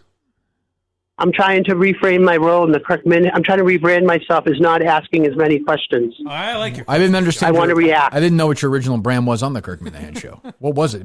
Your original brand to me was the guy I saw in Madawaska. I didn't know anything else. The issue was that up in Madawaska, he was asking probing questions of Mike about his health insurance situation. And then Mike, the first opportunity Mike got on Mike and the Minifans or on this show, he started taking shots. He was my first caller. Yeah, you started making fun of him. I did. I made fun, but I apologized to him when I spoke to him on Go For Geek. Yeah, because he confronted you. Do you have any other thoughts, John? Like I said, you've called 24 times. You have the right. I think some of my health insurance questions were actually on point. Because I think it would have helped Mike out with some of these bills he's going to incur from therapists and others. You probably didn't know that John is a distinguished healthcare provider. But I don't care about that, John. Do you have anything interesting or no? Okay, I don't care either. That. Thanks for taking my call. All right, buddy. We'll talk to you later. Peace out. Peace out. There's no knocking him off his. He's got his line. If you had said to me, if I really had time to think, who would be one of the two people who kept calling? He would have been. Now I will say there are plenty of candidates. Sure. We got one on the line right now. Who's it going to be? Guess who the other one is? Kevin Clancy. It's very possible. Who would be? I'm going to say the Super Lemon Haze guy. That's just my guess. God. All right. Yeah, that's a pretty good guess. Hello. What's up? Who's this? This is Drew from Arizona. Oh, we've talked to you before, haven't we, Drew? Yeah, I made that Moroso reference 2 days ago. Okay. What? Oh, yeah. Oh, take it easy. Wasn't that great a moment, Steve? that reference. Don't be an asshole. Yeah. Hey, these are your fucking customers, asshole. Okay? Drew, what compels you to call even though it's not the time to call? I was just curious because 2 days ago I had to call like 20 times. Okay. This time I just what do you called got? once and it beeps. Okay, what'd you call for? I need some advice. Okay. I'm looking. Steve's getting a dog, so I'm wondering how today, I think, right or no? The furniture. They canceled. Oh, they canceled. It was supposed to be yesterday. Yeah. Ooh, that hurt your cooking show that you were talking about, right? Because I assume you're going to buy that dog and fucking cut its neck off and fucking cook it. No? I will. Is that what you want? Yeah. Is that what the people want? It's up to, we'll put a poll up, man. We'll see. Who knows? Go ahead. Please. I'm sorry, Drew. Imagine if he did that. Just watching. No problem. Yes, I can. Good God. I'd watch it. YouTube? Go ahead. Yeah, we might lose our our channel then. Go ahead, Drew. So about the dog? You're calling about a fucking dog? What do you want? Yeah, I have a dog. I kept it. I had it trained well, and then my wife came in the picture and started putting it on the bed. And now she's yelling at me because the dog takes up all the bed at night. So how do I get the dog off the fucking bed or get my wife to sleep in How the hell do I know the answer to that question, Drew? Get your shit straight, would you? Caesar Milan. You know what this fucking... I'm trying to. You let your fucking wife push you around like this? Don't be a fucking pussy. Tell her, fuck you. Fuck this stupid dog. What do you do for a living? I'm a construction engineer. What does she do? She is a nurse on the reservation. Who makes more money? She does. Oh, then you're fucked. You're sorry. Yeah, you're too bad. You're sleeping. She wins. Yeah. Well, I might get corona in the next couple days. So. Well, there you go. You never put yourself in the position to have the dog on your fucking bed. Once you do that, it's over. You cannot go back. You can't go back. I will say this. They're so silly. Yeah. If you're looking for her to eat your asshole out, make sure you shower and make sure you bleach it and keep it clean. Better manscape too, then I guess, huh? Well, that's up to you. I wouldn't even. New York has recommended not even to go that far. I saw that. Well, but they're you can still masterbate though, right? I think so. Yes. Yes. Give a little taste Touch after. yourself, or no? not others. Yeah. Thank you very much. Have you ever tasted it after or no? Yeah. Really? I never have. I never have. I didn't notice anything. Nothing to write home about. Nothing to sneeze at, really. Yeah, Corona disagrees, but Wait, what are we talking about? Tasting semen. Catch up, pal. Sorry, we're not talking about murdering dogs and up cooking them, Steve. Talking about eating semen. You've never given a little tasty wasty after? I have never. No. No, after giving a nice still? No, nothing? Nope. Nor have I. I know people have. Could make for a good seasoning in your. A good Stephen Shea challenge. Now you're thinking. Get a ball, Steve? A big gulp of this. Well, Big Cat told me to start slow, build up slow, so that might be next week. Can you do that on Instagram? I suppose you can. Once it's already, I couldn't jerk off on Instagram, but if I've got it out of the tube. The Brandy's got like stuff on there. Like there's. Yeah, I think you could jerk off on Instagram. I think you can. I don't think I can show my member. Oh, you can't? I don't think so. On Twitter, apparently you can though. Twitter, I was going to say, anything goes. Nope, we get another call. Someone just randomly calling in. Are you not tweeting this out for some reason? I asked you to do like 5 minutes because ago. having the calls come in who are just randomly calling is funny to me. Okay, what's your show? Get the number, please. Who is this? Hello. What's going on? Who's this? This is Jared. Who's this? Why are you calling? Like you just randomly calling, hoping to get through? I guess it worked to me. Yeah, I was actually. What would you like? It worked. I know it did, so I just said. What would you call for? What would you like? Anything specific? Yeah, I got a question for you, Kirk. Go ahead. So, if there was a cure for cancer, mm-hmm. and you could only save your mom or your dad, mm-hmm. the other one would still get it and die an awful death, who would you save? I would have saved my mom. I'll hang up and listen. Thanks. Thank you. I would have saved my mom. She was younger, and I think my dad would have not wanted that. That's not even a tough call. I hate to say it. I love my dad. But yeah, well, she was younger, and I think, my dad would have... my dad would not have been happy if I had picked my mom. You know what I mean? I will say the way he phrased it is odd. You have the cure, and you're only giving it to one of them. That's strange, no? Well, I think, you're only allowed to use it once, and it goes away. All right. You think that's strange? I guess. This guy's been calling all fucking morning. That's his question. It's like, all right, I get to my day now, and I can go. Now I'm going to do my job. Now I know which parent Kirk would pick to fucking kill, basically. I think that's always the case. You'd have to go with your mom. I think you're. Like, I know you would. Yeah. Men, yes, of course, but I think men would always be like, just get rid of me. You know, rather. Let the lady live. When she was younger, I don't know. That doesn't seem. I don't know. All right, load it up. Yep. All right. Hello. Not so happy to talk to them. Well, I mean, after that call, who am I speaking to? Hey. Yo. Yeah, what do you want? What do you want? What do you? Marry one. What? Fuck one, marry one, kill one. John Dennis. No, Mike not Dennis. interested. Next. That's just, they just don't care. This is, you don't talk about. Last thing I don't do that and talk about fucking some EI host. Jesus. God. But if you had to. Fuck them, marry Kirk, them. how you doing? I'm terrible. What do you want?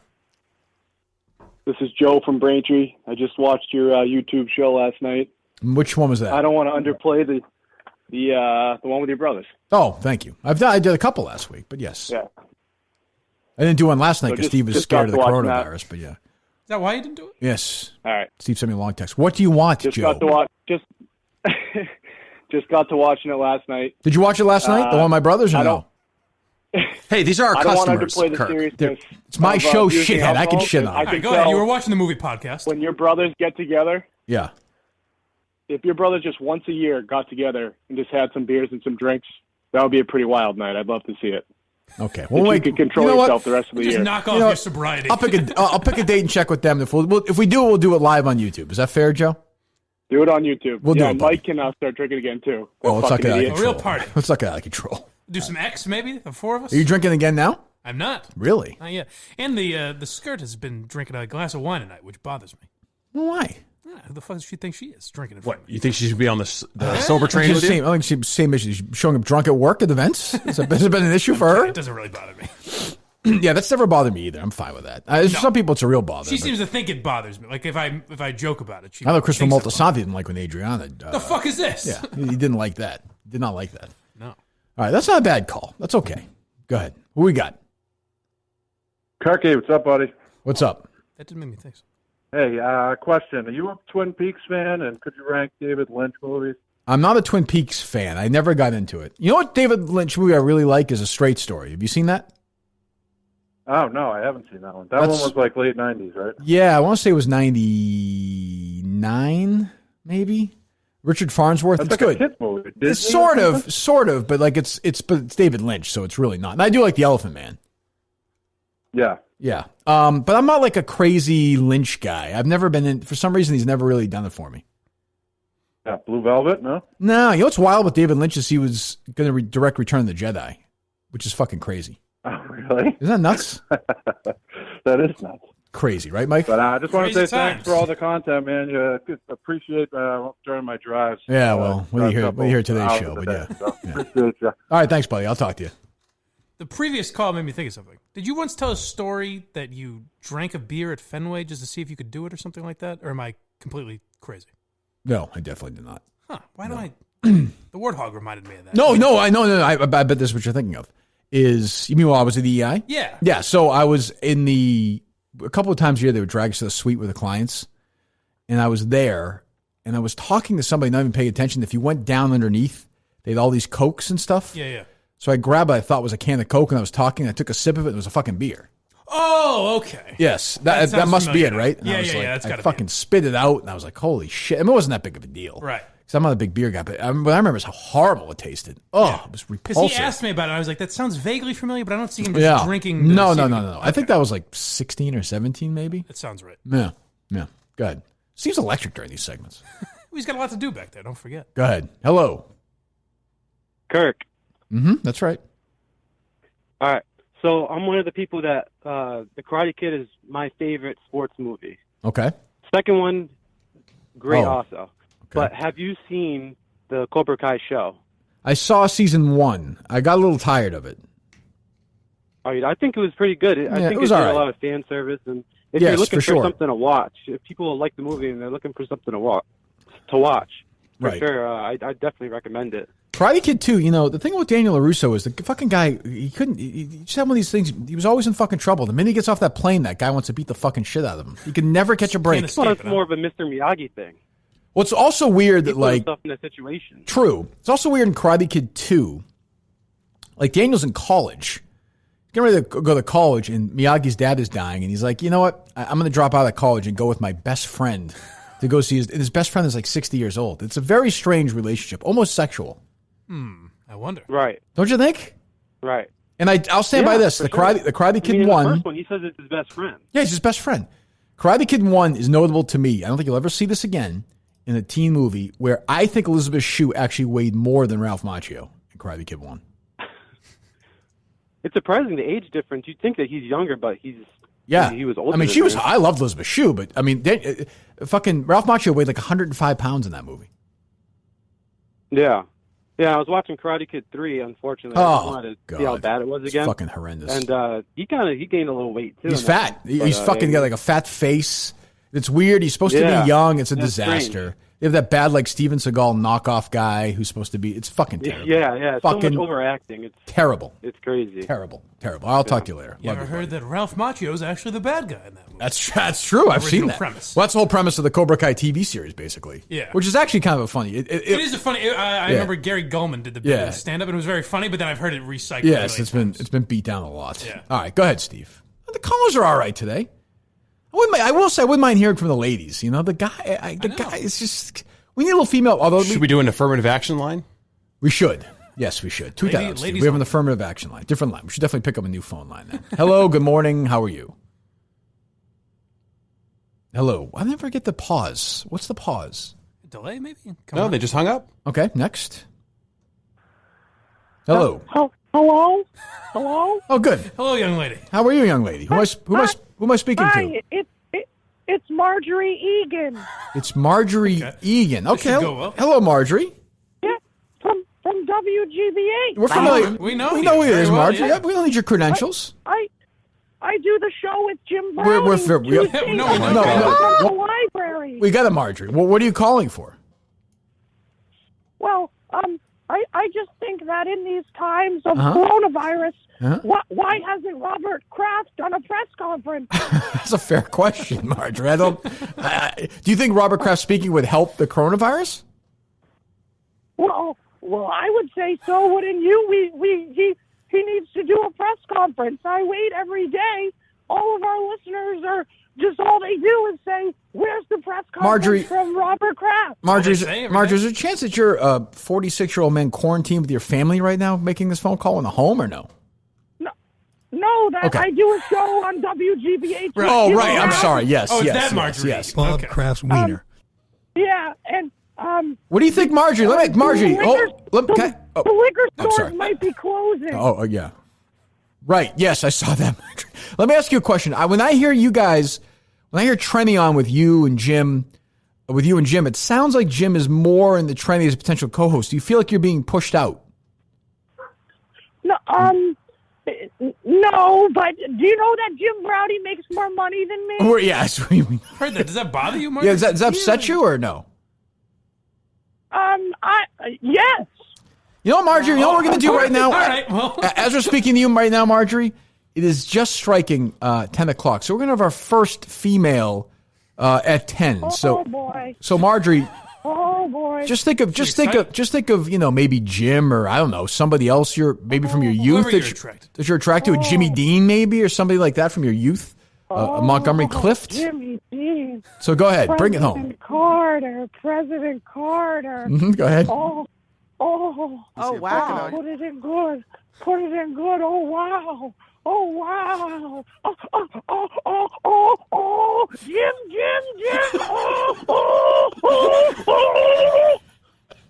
Thank you, Marjorie. Goodbye, Marjorie. Okay.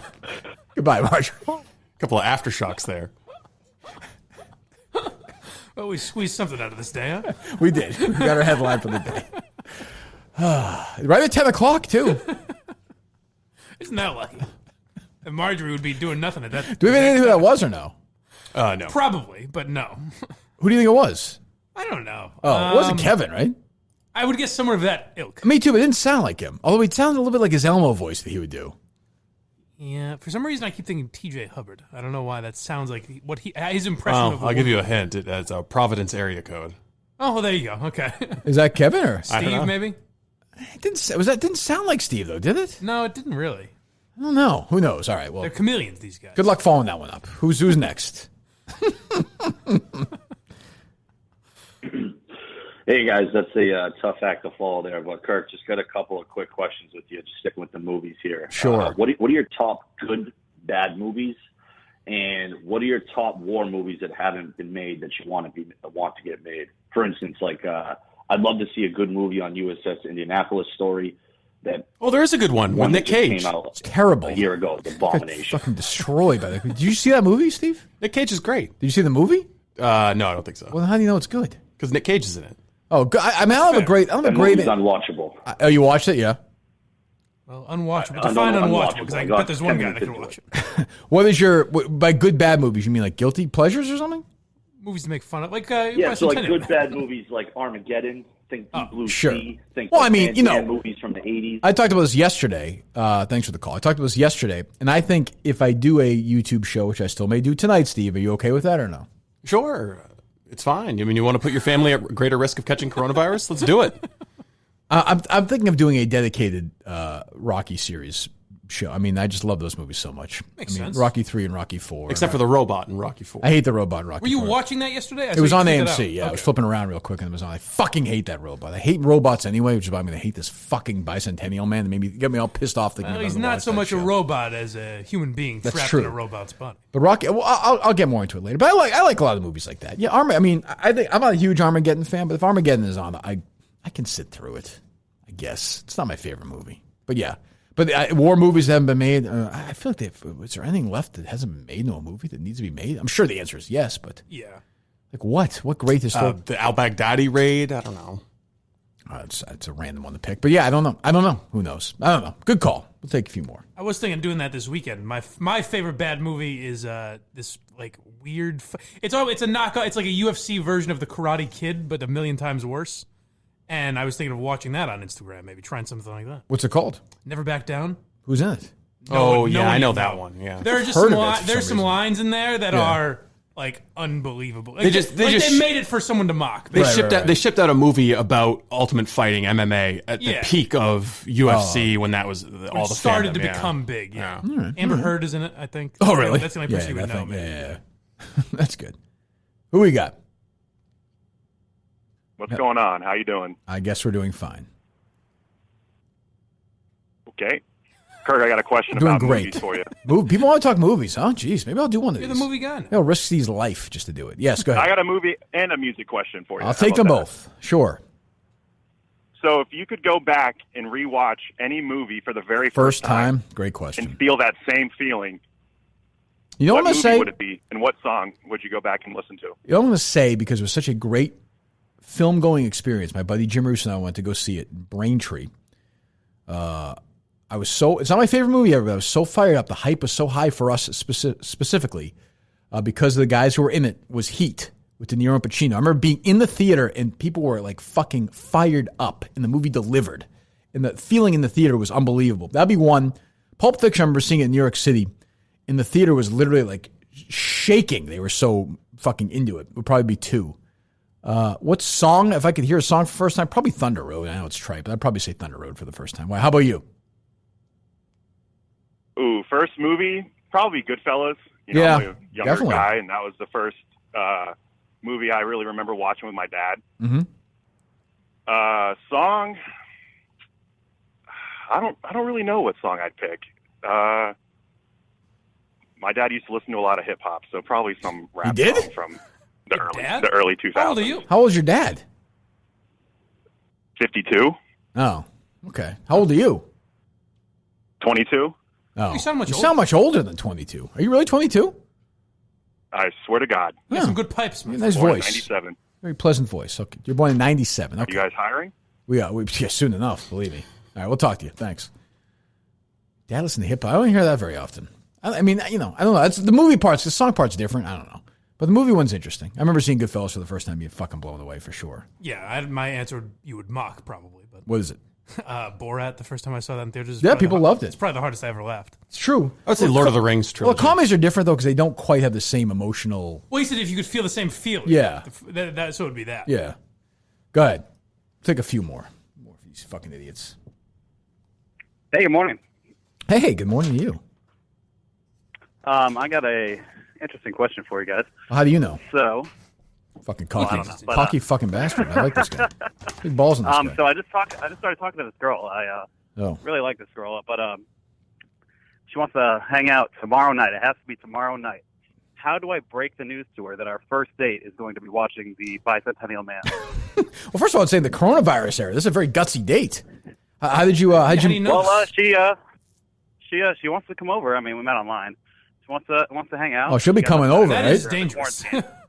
This Christmas, witness one robot's extraordinary 200-year I've had journey. that song stuck in my head all week. How did you listen? Just tell her to call me. I'll explain. How did you meet this young lady?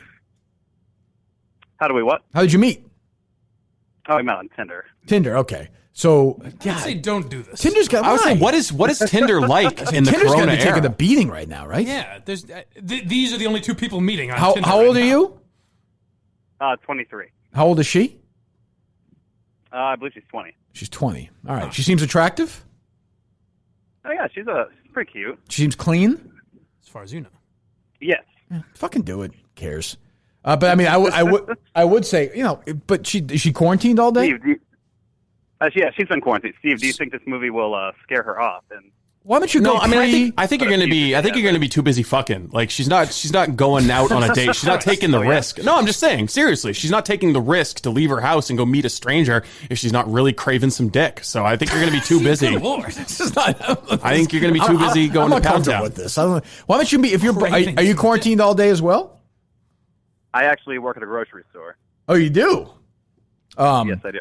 So I was going to say, but if you had like a window in the afternoon, why don't you just do that before and then watch Put it this way. After meeting somebody on Tinder and pounding some of that 20-year-old poon, as the guys say, as Steve would say, nothing better than just relaxing, have a nice shower, a little bit of wine, and a little Bicentennial Man, no? Yeah, you know what? That sounds good. All right, thanks. We'll take a few calls here in a second. They all lined up still, Steve, or no? Yep. All right. You know what goes well with wine? Please tell me. I believe some cheese, maybe? It certainly does. Yes. Smith's Country Cheese. I turn over to Mike Geary for his cheese joke of the day. Well, I'm no whiz at this, but these guys are the goat of cheeses. All right, it's not bad. It's not bad. I thought that because I used some Smith's cheese, goat cheese on a bagel yesterday. Did you really? Awesome. Really? Yeah. Excellent. Yes, I didn't even think of that. That's an excellent point. Tomorrow night is Bicentennial Man night. It is Smith's Country Cheese night. Bicentennial Man watch along brought to you by our great friends at Smith's Country Cheese. You go to smithscountrycheese.com right now. Click on the shop tab to order your cheese or gift boxes. Order online using my name, Kirk, K-I-R-K. That's the code. 10% off all orders over $25. If the store doesn't have it, let them know. I mean, this is probably not the best time in history right now to grab one of these people and berate them about it, but just give them a gentle reminder because it's only going to help them out. And they need your support now more than ever at Smith's Country Cheese. Restaurants we know are taking a beating. Stores are closing. Small businesses like Smith's Country Cheese are taking a real hit. So help them out if you can. 978-939-5783. All cheeses, by the way, available online is Smith's Country Cheese. Once again, you call, you get an order from them, let us know. We'll give you a call to thank you as well. smithscountrycheese.com. Use the code Kirk, 10% off all orders over $25. Use that code right now. Go to Smith's Country Cheese. Help out our great friends. All right, go ahead, Steve. A lot of young calls, Jesus. Speaking of being cheesy, not Jon Stewart. That leads me to Mr. Steve Robinson. He's got a script. Oh, go ahead. Gripes with Big Steve over there. Go ahead. Kirk, go ahead. Kirk, can I have the floor? The floor is yours. Talk over. Can I have the floor, please? Whoa. Don't get mouthy with me. You understand?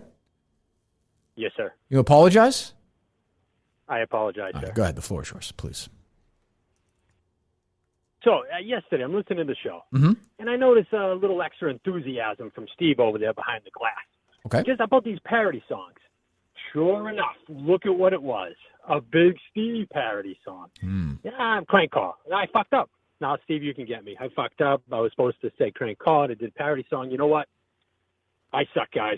What is happening? What the fuck is going on? Hold on. What the fuck are you talking about?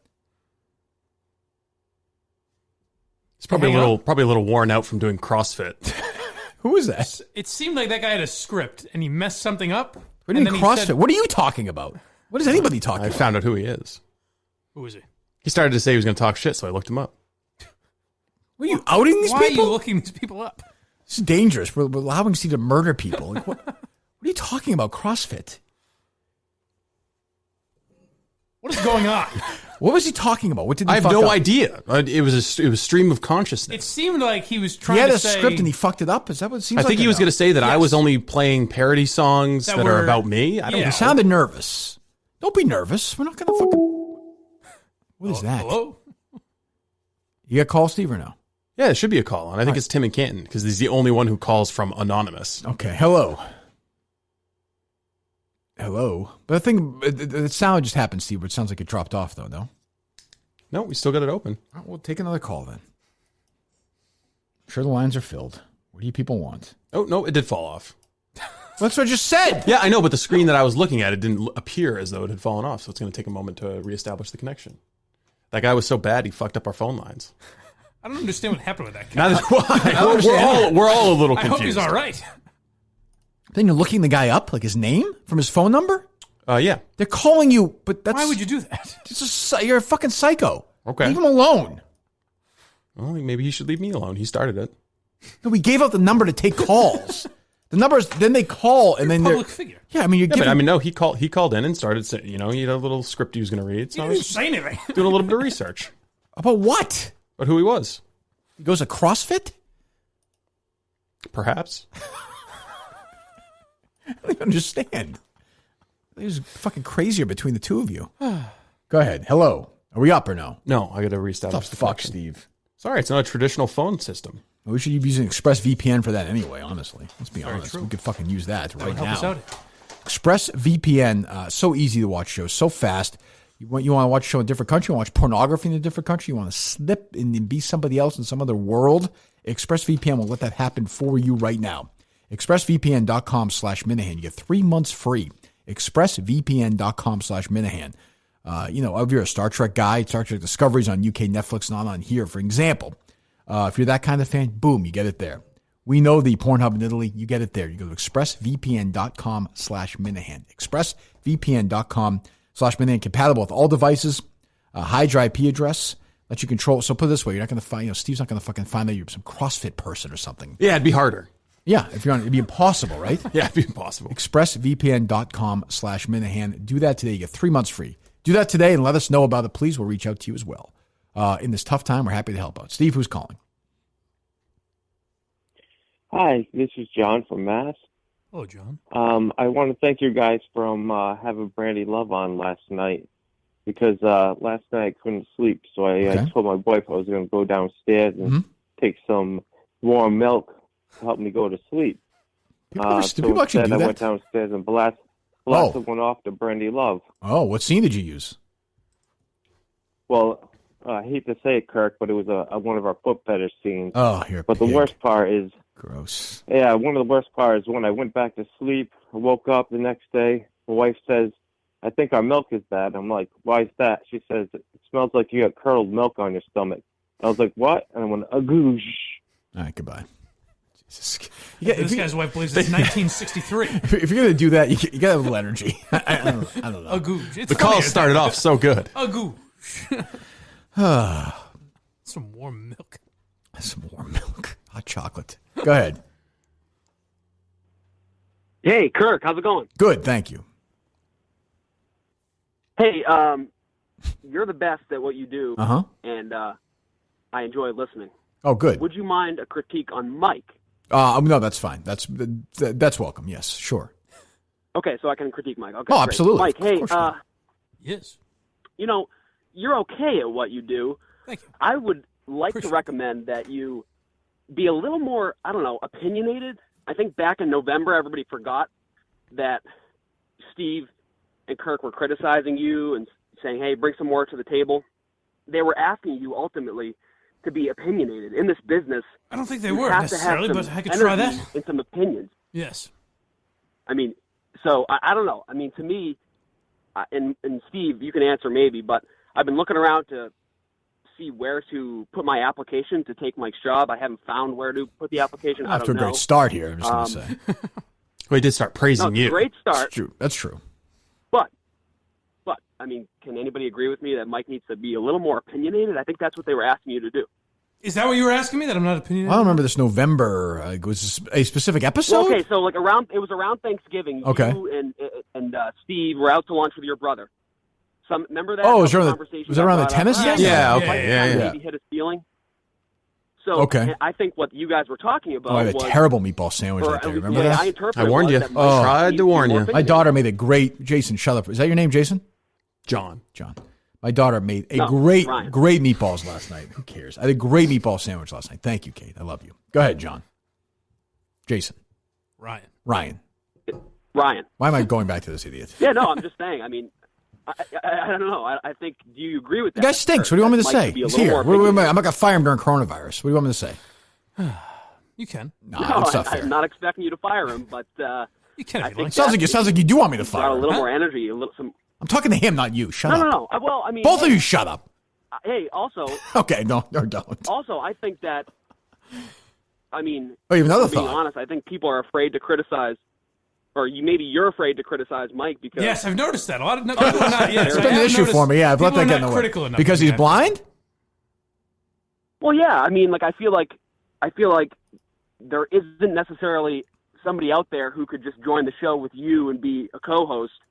And kind of Mike is what you have right now. But I feel like, people put the brakes on really being really critical of his abilities because he is impaired, and no one's. I'm not Mike. No one's taking any shots at me ever. He's not blaming you, Mike. He just said he's not blaming you. He just said he's not blaming you for being blind. I mean, it's not your fault. I do appreciate that. He's that's very nice, kind gentleman. Thank you, Ryan. Well, there you go. Don't worry, I got him, Mike. I'll give him. I'll give you his information. After. Yeah, look him up. I'll find him later. I don't know what you. I mean, Was that your criticism of me that I'm not opinionated enough? I don't remember.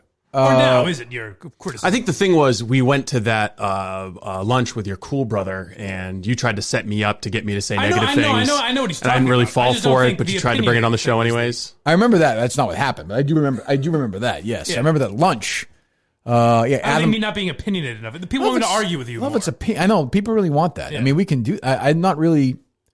I mean, if you disagree with me on something, you're welcome to disagree with me. Same with Steve. I do when I disagree. I say it. I feel like, but maybe not. I don't know. I think there's a certain sliver of the audience that still wants a little bit more of what my old show was, and I have no interest in doing that. Like the idea, Jerry and I disagree on this Trump thing right now. Like I check his timeline every once in a while. He's snapped. He's gone totally like he just retweets James Woods all the time.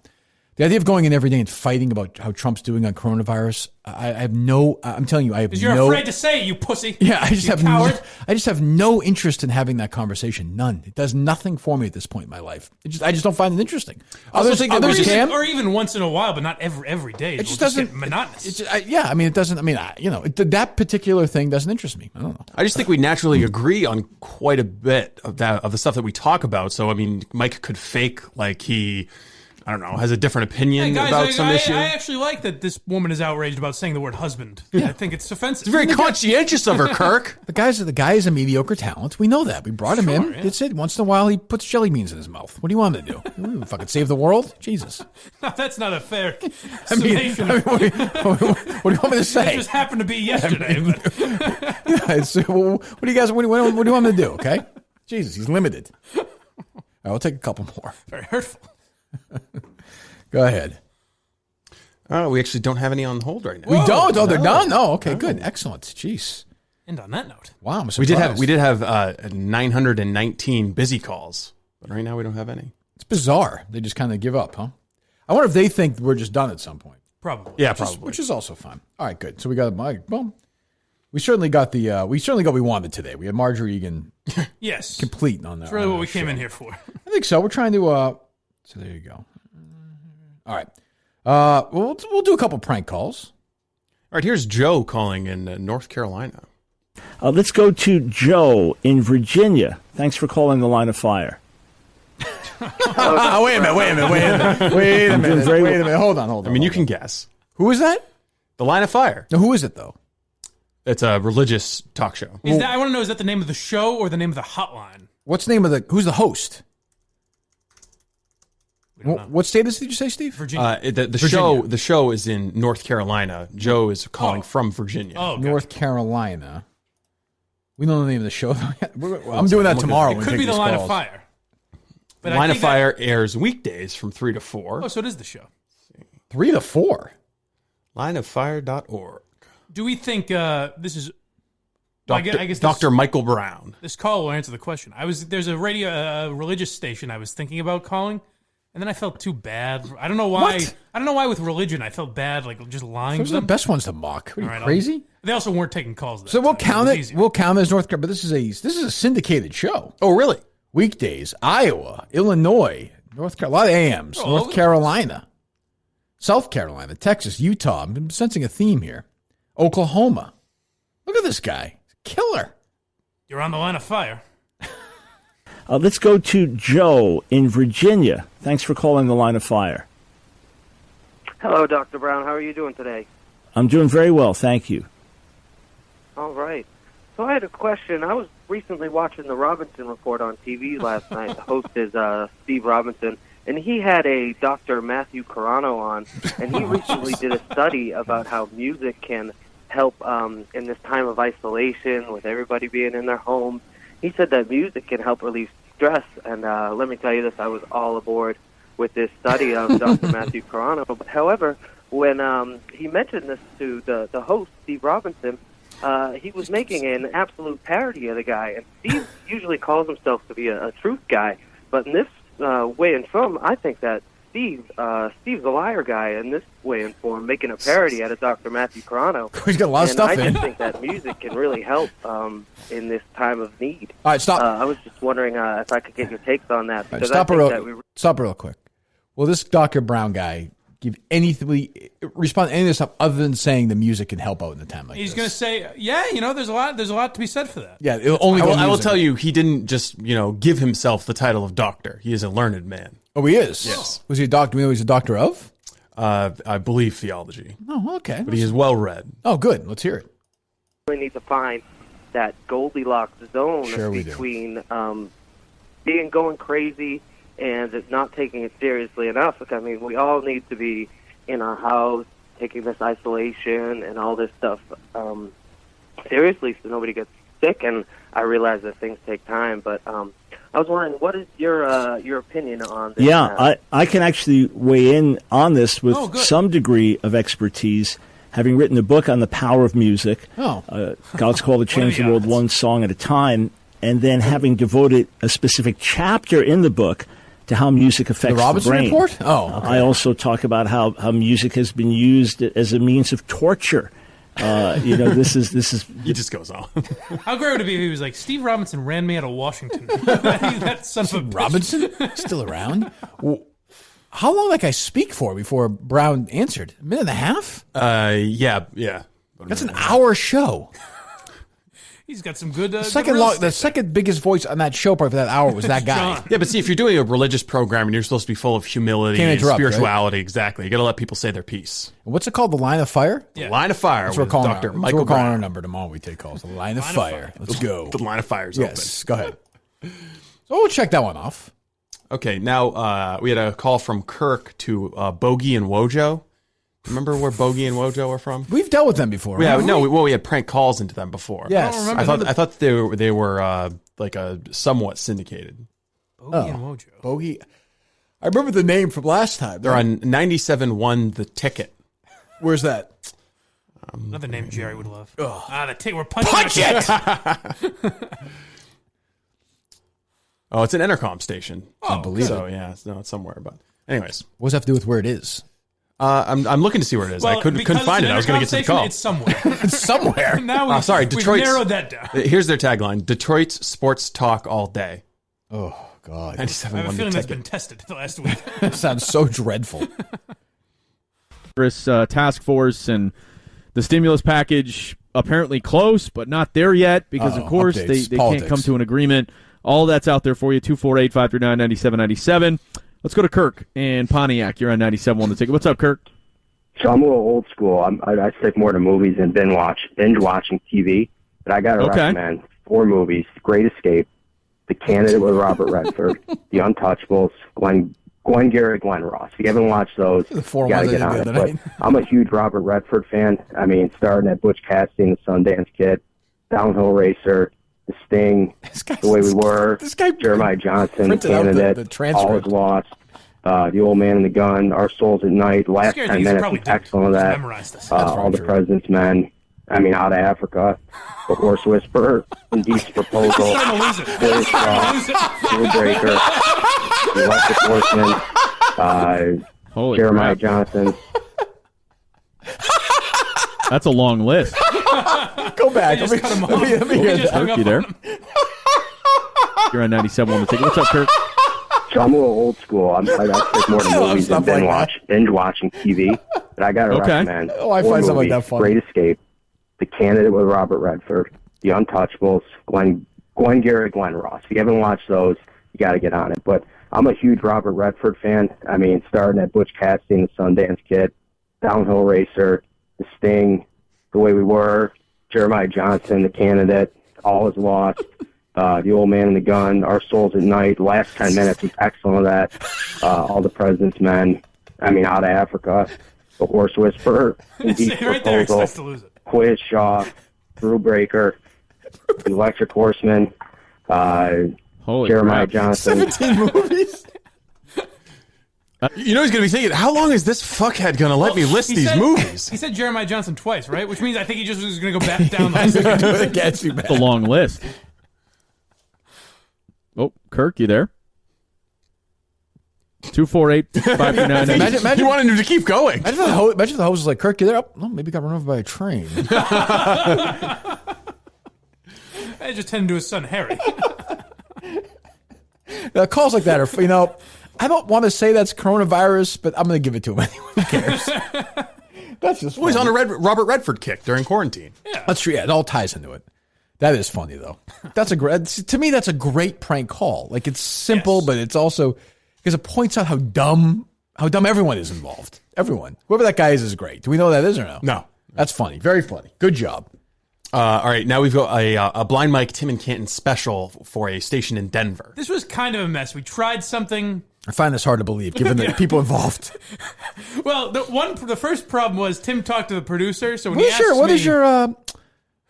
how's your son Michael doing this job? What did he do yesterday with this job? Well, it's funny you mentioned that. He stuffed 40 jelly beans in his mouth. And then later on in the day, he did a prank phone call with another listener of the show. Well, at least it must be an easy job. Oh, no, they say he's terrible. he's basically going to get fired any time now. But the money, don't worry about that. It's fine. We're really proud of him. We're really proud of him. So give me the backstory of his collaboration, please. Well, Tim spoke to the producer, but I wasn't on the line for that. He patched me in after. So that was the first stumbling block. And then it gets a little... I'll just let you listen. It gets a little messy, but... What state is this? Denver. Colorado. Oh, Denver, okay. Yeah. Gotcha. Other risks that happen on a daily basis, as we all do. And anyways, we'll talk more about that as we go through the hour. Mike is up next. Hey, Mike, welcome. What's going on, guys? Hope all is well? Good. How are you, sir? I'm fantastic. How are you guys? I wanted to know... Are you in Telluride or are you in Denver for some reason? I'm in Denver, yeah. Stumbling block. Uh-oh. Got it. Makes sense. Me too. Born and raised. So give me your thoughts on everything going on. So I own an independent movie theater. We actually show a lot of the classics like San Andreas, like a lot of the movies people want to watch over and over again, no matter how bad the ending is, And basically I want to know, this is kind of a tough business as it is, but with all this stuff with people not going out for entertainment, what should I be prepared for, I guess? My own thought. I'd like to You there? Yeah, I'm sorry. No, come on here. Okay, awesome. That's okay. No, we're good. If I were you,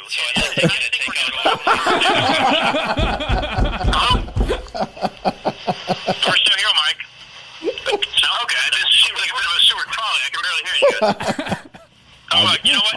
Mike, give us a call back. I would like to get you right on here. Maybe that makes sense. Where things are running. Tim's a fucking psycho. I can tell you just freaked the fuck out of the producer because he's like, where is this audio coming from? Like, looking at the board, like, what the fuck? It's amazing that the host isn't like, you show San Andreas? Yeah, the classics. Over and over again. No, the host is definitely looking at his producer like, you fucking idiot. What are you doing? Do you know how to take calls? That was good. And I don't know if you could really hear. The only thing I was worried you couldn't hear, but Tim was ordering from whatever reference you said you and Harry, the restaurant you and Harry went to the other day. Oh, really? Lucia, did you say, or something? Yeah. That's where Tim was ordering from. Oh, that's funny. Yeah. That was better than the first one. Those are two good back-to-back calls. I'm trying some things. That's good. Colorado, off the list. Ooh. So North Carolina and Colorado off the list. I think we have 3, no? And Michigan. Yes. Detroit as well. Michigan as well. Are we in the other ones or no? We've got one in Arizona that I think is a swing and a miss, so we don't have to play it. Let's see how bad is it. Hear a bad one. I edited it down. I edited about 2 minutes out of it. Oh my God! Well, it's important to hear this for the people who are, not calling to see what happens if they decide to call. At least the guy made an attempt. That's the thing. We can't shit in these people. Right. Welcome back to the Seth Leibson Show. I am Seth. 602-508-0960 is the number. Dale is in Boston. Hello, Dale. Hi, Seth. How's it going? I'm doing fine. You're calling in from Boston, Massachusetts, huh? Yeah, actually, Seth, I stumbled upon you because I've been searching all over the internet, just looking for someone who seems to be really plugged into this whole coronavirus thing. So the reason I'm calling is I have a friend, Steve, up from the Willy Wax of Maine, and I know for a fact that he's hit a deer with his car before and just consumed it himself, and I'm getting more concerned that grocery stuff. It's hard to describe when it works and it doesn't work. I think the thrust of the call was supposed to be that I was spreading coronavirus from eating deer. Oh. Yeah, I mean, that could work in a certain setting, but I guess, just off to you gotta. It's like the parody songs. It's gonna be quick. Yeah, right? Yeah, you gotta get to it. And you know it when you see it. Yeah, it's hard to describe. That guy sounded nervous. It's okay. Listen, then you get better. That's how it works. You can learn from this and grow. This guy can make a great call in a couple of days. Yeah, and the thing is, I gotta believe that Seth Leibson might take another phone call from a Minifan. I think he might.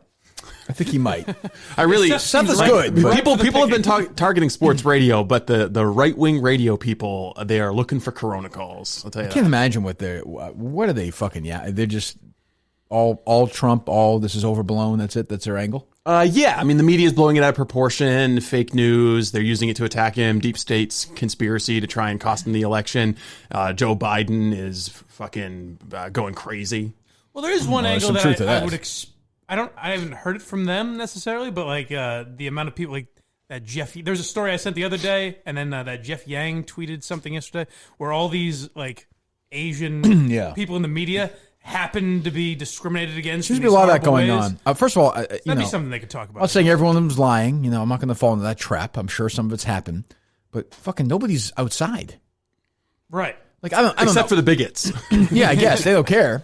But if I'm walking down the street and I see some guy yell something, I'd be like, "What the fuck?" Yeah. And this person is wearing a mask, but they feel comfortable lifting it up, yell racial slurs. Well, they're so paranoid and driven crazy by the coronavirus news that they're going out to shout at the people that they think caused it. I guess. I have to admit, I don't think of this as like blaming the Asian people. I just doesn't. Well, the Chinese government certainly is to blame. Not Asian people broadly. Some Asian guy who lives in Lexington or Cambridge is to blame? No, I just said that it's not a race thing, but the People's Republic of China, the government itself, is to blame for how bad it is. Sure, I would argue the government in the United States has not helped either since coronavirus arrived. Absolutely could have been better, but they're not as culpable in the global spread of the virus as China is. Well, certainly not. No, they definitely emanated from there. Did you see Joe Biden's interview with Nicole Wallace? I did.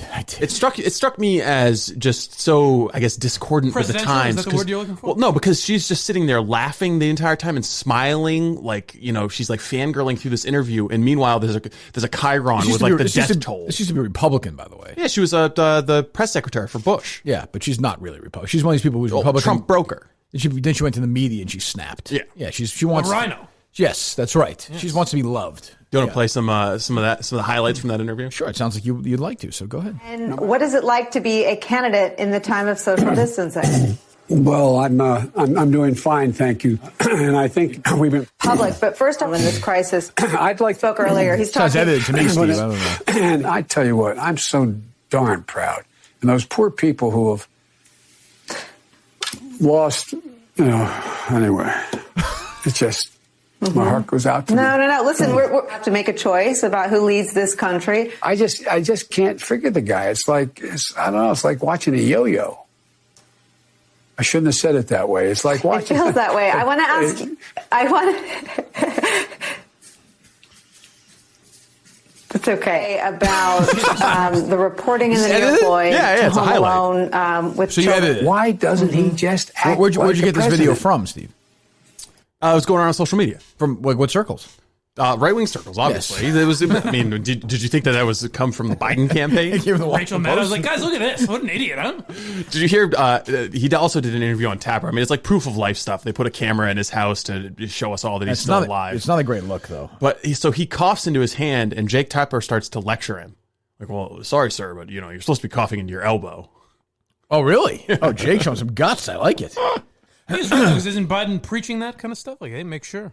I know, but I see all the time. Biden's preaching anything. I see all the time people like dump on these governors in a press conference that they touch their face. It's like if you're fucking talking for 10 minutes, you're really thinking like that. Well, the other thing is they're looking at the White House press briefing and they're like, well, those people aren't 6 feet apart.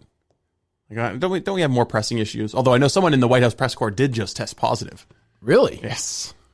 It's a little room. I don't know if when you went to go visit your friend Spicer, you ever saw the press briefing room. It's unbelievable. It's a tiny room. It's incredible how small it is.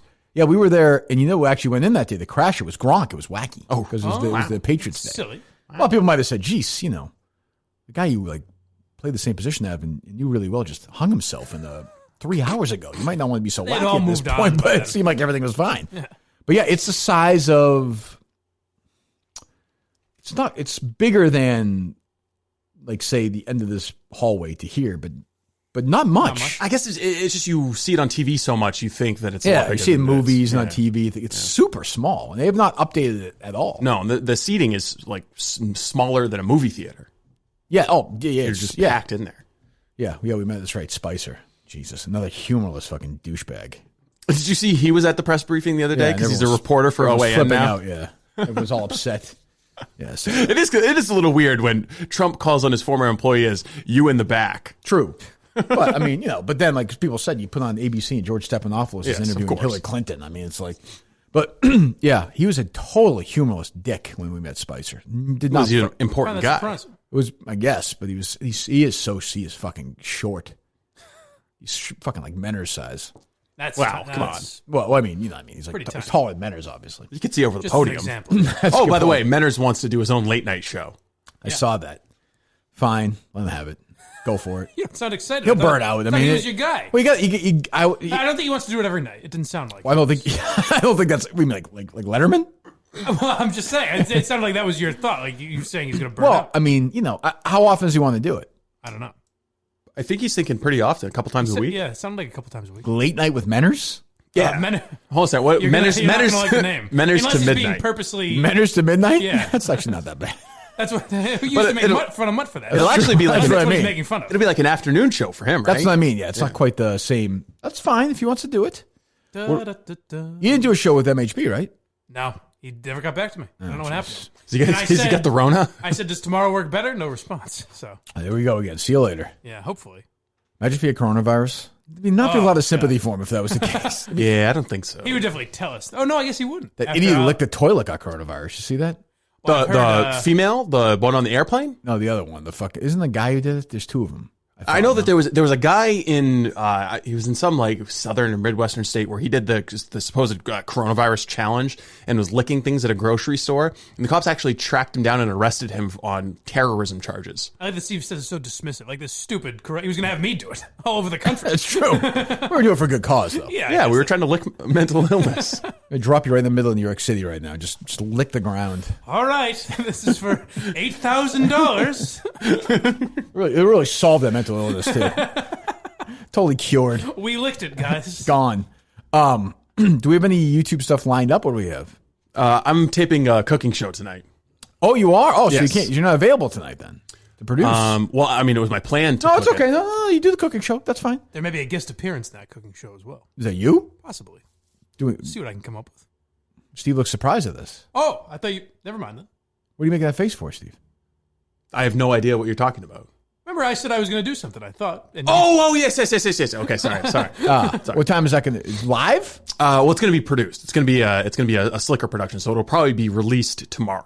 Oh, released tomorrow. Yeah. What time? With the cooking show, there's so much time and waiting. I mean, I'm just going to stand in my kitchen and talk for 35 minutes while I did it with my guy Sean my Brussels sprouts roast to perfection. No, but I mean, his produced afterwards, though. Yeah, his was produced afterwards. Yes. Yeah. What are you making? I think I'm going to start out, the first one, it's going to be basic. It's going to be a little bit of, here's how you cook a steak properly. Here's a good mashed potato recipe. Here's how you take a nice green veggie and make it pop. Might try to mix something up. Might do a little bit of bread. I don't know. Do you have a chef's hat? Do you have an outfit picked out for you? Yeah, exactly. Oh yeah, I got an outfit. You do? Okay. Good. They're going to be seeing some skin. That's all I'll say. Jesus, is that proper for cooking in this time of? I'm guessing apron, no shirt. I had to guess. Well, you ruined it. Okay. On to my next idea. Maybe I'm going to be wearing a Kirk Minahan Running Club shirt now. People want to see the tattoo, though. I mean, that was the plan, but Mike just fucked it up, so now they get no tattoo. You can edit that out. That's fine. So that's being taped tonight. Yeah, being taped tonight, and I'm working with. Is anything up tonight? I don't even know. Nickel's worth of free advice with your guy Mayo. Okay. Nickel's worth, we call it for the shorthand. Yes. All right. I'm sure that'll be great. Okay. And then hopefully trash talk, maybe. Good. All right. If I hear back from them. The ladies, no? That would be Thursday. Okay. They were there Thursday. So the ladies going to lead into the spectacular? Evidently. Yeah, I think so. Okay, good. And then Menners wanted to do his after the spectacular. Well, there you go. Wrap around. Great. Well, let's make sure. Most things make sure Menners is happy and satisfied. That's the most important thing. We try. And for people to know, so they can plan around it, what we're going to have for the movie night for Bicentennial Man is a YouTube feed with the three of us, and then there's going to be a timer. The timer is going to correspond with wherever we are in Bicentennial Man. Okay. So if you tune in at like 8:30 because you were busy with kids, dinner, whatever, you just pop open the YouTube feed and align your movie. Well, we're trying to take phone calls too, as well, right? Yeah. Okay. Think that's going to work? I mean, we can take a couple of phone calls, but it is Bicentennial. Oh, sure. Man. There's certain important parts you need to. You're not going to want to go to the calls after you get hooked. Right. I really don't think people will call. What do you mean? I just don't think we'll have calls because people are just so engrossed by the just locked in. You think he was calling and criticizing you for liking this movie?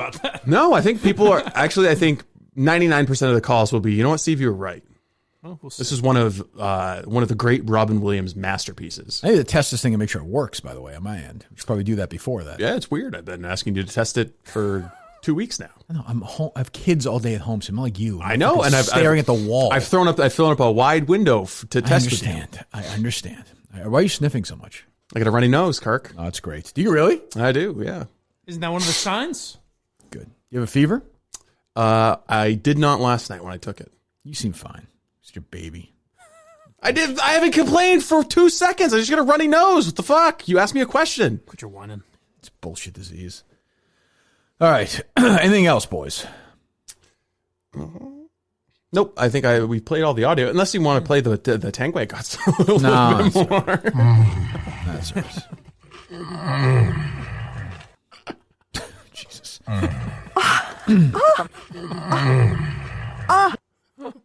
Okay. 40 more. Oh my God. That always makes me laugh. Well, Marjorie's going to be the star of the show today. That is for sure. It's Marjorie Egan's day to shine. Congratulations to her. Just for getting off is fun. So I'm happy for her. Should we say tomorrow only female callers like Marjorie? No, because we'll do 4 callers. No, I'm saying like Marjorie today, only female callers. Oh. What? He's saying... No, that will not work. No, it will not work. No. Say perhaps Betsy from New Hampshire should call. Yes, oh, God. Oh, God. DrSheffieldNaturals.com. DrSheffieldNaturals.com. Make sure you go there. SmithsCountryCheese.com. ExpressVPN.com/Minahan. Thank them and let us know. We'll reach out to you as well. We're back tomorrow. Doing it again. Every day I walk in, I get nothing. Bang. 2.5 hours later, we're doing fine. This is the kind of chemistry that wins brackets, you know? It does when some people get in the way, but yeah, there's sort of a natural two-man team. It's because we're both opinionated, you know? Right. That's the thing. Yeah, the key is to have opinions. Yeah. Right. That's the thing, you know. Or, you know, when it says, I'm going to watch some Instagram movie about fucking MMA. Like, an Instagram movie? That doesn't make any sense. Doesn't get you in the tournament. Like, that doesn't do anything for you. You need to find a partner, a guy. Who's your guy? Who are you going to get in the tournament with next year? Who's my guy? Stephen Shea, apparently. See, that's the thing. You don't answer questions with questions. You don't get in the tournament that way. I don't know if you're talking to me because I can't fucking see you, cocksucker. Mike, what's your biggest criticism? Who would I be talking to? Steve's my guy. He's my partner already. The audience. I thought you were who would their partner be? I don't know. You're so fucking stupid. Maybe get the tournament. Probably not. Who would your guy be? Don't say me. I said Stephen Shea. We got such a connection on this Instagram It's true. Well, that's true. Yeah. Do you want to call Stephen Shea? The answer to that question is always no. Okay. I do not. I think you're making a mistake. He's electric on the yak. He is. He is. He's actually very funny on there. He is. It is actually pretty funny that he sent that thing to Portnoy.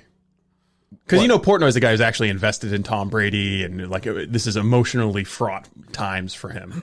I guess. I mean, I feel all the Brady stuff is totally forced right now. Yeah. Totally, completely forced. I don't think anybody really cares that Brady left New England. I really don't. Like, people care, but it's nowhere. Everyone knew it was going to happen. He's 43 fucking years old. Yeah. I mean, if he retired when he was 36, it would have made sense. He's 43. Yeah. But it's just funny that Stephen Che doesn't know he's going to get that reaction from Portnoy. That's true. Well, I think Stephen Che and Jon Stewart might not be on a similar spectrum. Completely removed from. Is Stephen Che going to do stuff Brady related, do dumb Brady related challenges and shit? Yeah. That's what I mean. He'll be breaking down Buck's film and stuff. Yeah. Jesus. Well, there you go. I don't know. Anyway, not how we wound up there, but there we go. I want to do the Cohen story again. Shit. Well, maybe we'll do it tomorrow. Oh, well, I think it'll age like a fine wine. It's a weird weird angle to go with. Isn't it? It's strange. Also, I think that the presence of a typo in any Kevin Cohen column is not a good sign for the Boston Globe. They're not editing his... yeah, I mean, if there's a typo, they're definitely not fact-checking any of his claims. Well, there's no chance. There's no... there's nothing... Well, I guess I should say column, nothing. That column is safe in that way. Well, it's vintage column. But there's no way they're checking any of that shit. The story we did, there's no fucking... chance. By the way, Shirley Lung hasn't written a column in 9 days. She just wrote one the other day. I saw. Are you sure? Yeah, I thought she had one last week ago. I thought it was a couple. Wasn't under her tab. I think she wrote one last Monday. But she hasn't even tweeted out any IRS letters in. That's true. 4 weeks. I'm a little worried about her. I do wonder what she's. It's true. Yeah, I don't know. It's a good question. I'm not sure what's going on there. That was a month ago. She did that. Jesus. Yeah, it was quite a while ago. Was it really? 3 weeks ago, I'd say. Jesus, it was a different time then. World was different then. It really was. It was different. All right, so so we'll be back tomorrow. Good job today. The callers today were very funny. Marjorie call was good. And the prank calls were good. Let's step up. I wouldn't mind seeing some good original prank calls. I'm looking for 15. I understand people are busy. They're stuck at home with their family. I get that. But 3 or 4. So we have the Robinson. Do we have a name for the show? Cooking with Big Steve. Really? Yeah, that's right. That's the working title. Maybe a Minifan will come up with something better. It seems impossible to be able to do that. You don't like Cooking with Big Steve? No, I'm just saying it's very What's your title? It's very creative. Cooking with apostrophe? Yeah, oh yeah. Gotcha. What do you mean? Cooking. COOKIN. No hard G's. No hard G's around here. Cooking with Big Steve. All right. What about the Robinson Report? I've been thinking about putting one together, but it's just there's all we could talk about is the coronavirus. It's just the same thing that we've already talked about today. There's no real pressing. It is amazing that there's. It's funny you said you're right, but you're saying that as there's a presidential election. Yeah. It's crazy. You're right. We just did the Biden talk. He's fucking crazy and he's trapped in his house and maybe he's going to survive till election. In a normal year, Trump running against an old crazy guy would be a dominant cycle. Just Trump's tweets this morning could fill a 4-hour radio show, but it's just no one's discussing a presidential election. Let's just say it's April now. Is 7 months away? It's supposed to be 7 months away. Yeah. Well, they will not move that date, right? I don't see how they can. No, so it would take an act of Congress. Well, the vote totals will be way down, I would think. Although November's a long way away. If Biden dies, there's tomorrow, so much unpredictability. If Biden dies tomorrow, is Bernie the candidate? Yeah, unless somebody steps in. LOL. No, brokered convention. They wouldn't allow it, right? Say LOL. Yes, I did. I laughed out loud. I lulled. We heard you. No, not. Why don't you not do that? Just do that. And just laugh instead and save us all that disgusting. I mean, Bernie would be the presumptive, but somebody I think would. No, he wouldn't. The convention would be a disaster. Exactly, it would be a brokered convention, and they would steal it from Bernie. Who would they give it to? And it would be a brokered convention via Zoom video conference. That's the other thing. I mean, how are they going to do these conventions? They haven't announced those yet. No, it's messy. No one knows. And that's going to be we talked about it. Everybody's just crossing their fingers and hoping that the virus goes away by the end of April. Well, it'll be gone by Easter. Yep. So the Republican convention is more likely to go on than the Democratic convention because Trump is going to want to do it. I don't see that happening. How could they allow it? I don't see that happening. Well, I agree, but I'm saying Trump's going to push for it though. I think he just wants to have the speech, So I think they'll do a lot more stuff remotely. Like his campaign is much more technically sophisticated than Biden's is. Biden, it took him almost a week just to get a video camera in front of Biden in his home so he could do video hits. Yeah, I know, but his campaign staffers are not old people. That's true. I think you're going to see a big digital presence from Trump doing live videos and stuff. But I guess the other political topic is basically $6 trillion bailout of Wall Street. Jesus Christ. I mean, the government changed profoundly after the passage of this bill. It's on the other side of coronavirus. I think it's fair to say that Trump is the most powerful president that we've ever had at this point because of the Defense Production Act and all the powers. More powerful than George Washington? Maybe not. I mean, because George Washington had an army that was willing to do anything he said. He could have been president forever if he wanted to be. He chose not to. Very classy. But I think that he wanted to retire to Virginia. Just like by the books, Trump has crazy power right now. Well, good. To seize private property. I can only imagine the things that they're doing with the surveillance state to try and fight coronavirus. Like South Korea was tracking people's cell phones. If you got diagnosed, they'd go back and track everywhere you moved. My phone tracked Bicentennial Man. This is what's going on right now in this country. It's not good. It's crazy. Crazy times. It's not good. Are you still confident Trump's going to win? I give him better than 50-50 odds of winning. I think if you look at his Gallup had his approval rating over 50% right now. Yeah, but the times of crisis, those always spike up. Yeah, I know, but I mean, still, it can be lasting. And I think that Nancy Pelosi and Chuck Schumer severely miscalculated in how they handled this coronavirus relief bill. George W. Bush's approval rating after 9/11 was like in the 80s. Yeah, his dad's was in the 90s after the Gulf War. Yeah, and he won re-election. Well, his dad didn't. Yeah, I know, but that was because of tax policy. W. Bush, he won re-election in large part based off the national sentiment that. Also, this might still be going on while Trump gets reelected. True, but we were also years removed from 9/11 by the time the re-election. I think George W. Bush. No, I mean Bush. George W. Bush got reelected because there was a war going on. I think that the Democrats have made a severe error in how they're handling the situation, trying to politicize it, like slipping funding into this bill for the Kennedy Center in D.C. or for museums or for Planned Parenthood, that kind of thing. I think Trump will be able to make hay of that. I think they thought that this was going to be a gimme for him, and it's not. And I think people are coming around on Trump and how he's handling it. You think Trump's even if he's a fucking moron? You think Trump's handling it well? No, but I mean, if you just look at his approval rating, but his approval rating is not that great for a time of crisis. I mean, I don't think you can compare it to 9/11. I think different circumstances. It's a time of crisis for Trump being over 50%. No, but this is I agree with that. But this is usually a galvanizing moment, stuff like this. And I think that's not happening. Yeah, but I mean, Trump is different. It's hard to galvanize. I agree. Everything is that's so, what I mean. But that's my point. Polarized. This is high as it gets for Trump. If the trajectory of approval among independents is headed as Harry calls positive, Donald Dump. It's a good one. Solid, isn't it? Make prank phone calls today. Coming soon to Joe Biden's Twitter. There you go. I mean, you get this, We actually should see a prank phone call from Harry. We could do that, maybe. But you get guys like Scott Lehigh in the Globe writing that Trump should seek eschew from LBJ and not seek re-election. Well, that's just what they're praying the idea for. that Donald Trump is going to... He's literally the least likely person on the planet. One off, guys. You know what? It's too much for me. I'm stepping aside. My ego is... Don't worry about it. For the good of the country, I think we need to let Joe Biden be president. Yeah, I'm going to step aside and have Joe Biden run the country. He wouldn't even get away with that. They would criticize him for walking away during a time of crisis. He bailed on people dying, and he created this mess. I think these same people would be like, you know what? That's a classy... Like, Dale, that's a classy gesture. So somebody tweeted... I wish I could do a better Dale impression. You guys do good Dale impressions. You just do. Just think of Ned Flanders. I mean, literally, that's all anybody does. That's all it is. That's what they tagged him with years ago, and it's true. I don't know. I think, Kirk's a very talented broadcaster. I have a hard time separating... Kirk, I'm just going to be honest. I have a hard time separating the personality I hear on the radio to the man who I know is a good person. I want to have Ray Bork inside me. That's not me. Oakley dokley, let's go to the phones. That's what he said to me one time. He's like, my wife is always like, what is he like? And I say, Susan, he's a very nice young man. Stay! I was at a Home Depot yesterday. And that makes me sad. Like I'm a monster or something. Who's the woman from the not Jen, the other woman at Barstool who's gonna help us out when we do the show at the Wilbur in 3 years? 3 years. Yeah, what's her? There you go, Steve. You got the joke. No, sorry. I was trying to laugh because I'm having trouble coming up with her name. You're LOLing right there? Yeah. You know what I'm talking about, though? I know exactly what you're talking about. I'm trying to buy for time. Remember we did when we did the show at the hotel we had that room where we did the show. And the stairs right there. Went down the stairs. Lisa. All right, fine. Lisa. I'm going down the stairs one day after the show. And she's coming up the stairs and she sees me and she's like, oh! And she jumps back.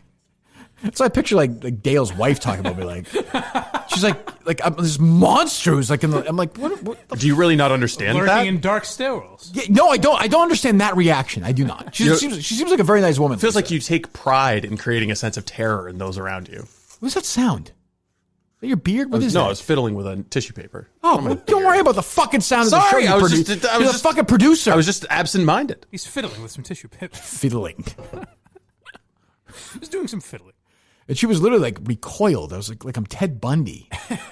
She's like, I get being uncomfortable around you. I guess, sure, but she's like, she's like, do you guys make fun of us today on the show? I'm like, no, I don't worry about it. She seems very nice. Yeah, she is. She's very nice. But I think there's a part of the content people at Barstool where like they don't want to be part of the content, but they kind of do. I don't want to be on this guy's radar. Yeah. Well, they're also not part of it. I haven't mentioned her in 3 months, but I always think that with Dale. I was like, yeah. Susan just says, and I say, Susan, you'll understand. He loves his children. He reads books. He likes music. I'm really happy for my friend. Oh, yeah, he was thrilled. Let me tell you. It made me think, my name's Dale Arnold. So bad. Yeah, the guy came up to me at the Home Depot and said, you know what, put it all in perspective for me. This is the most fun I've had doing this. And it's been a pleasure. And I think I'll get out of here. Big show's coming up next.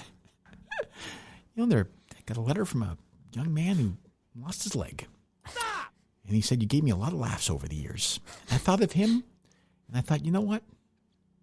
Maybe life's not so tough after all.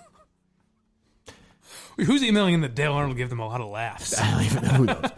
You know, life's not so bad. All right, Glenn and the boys will take you from here. Talk to you.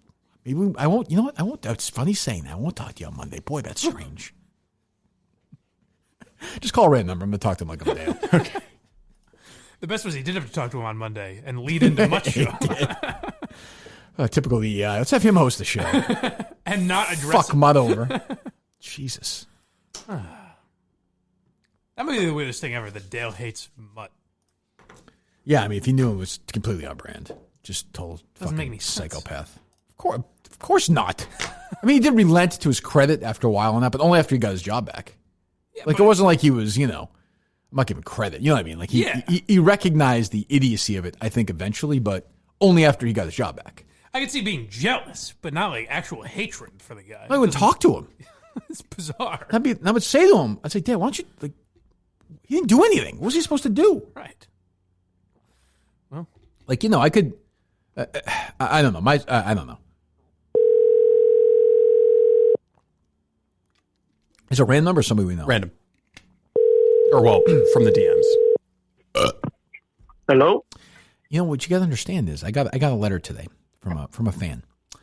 And over the years, we've corresponded a little back and forth, and I consider him a friend. I guess now it's funny saying that, though I've never met him. And he said to me, you give me a lot of laughs over the years, and some tears too, but you've made me think. And that's the most important thing. And I guess at the end of the day, it's not so bad after all. Wow.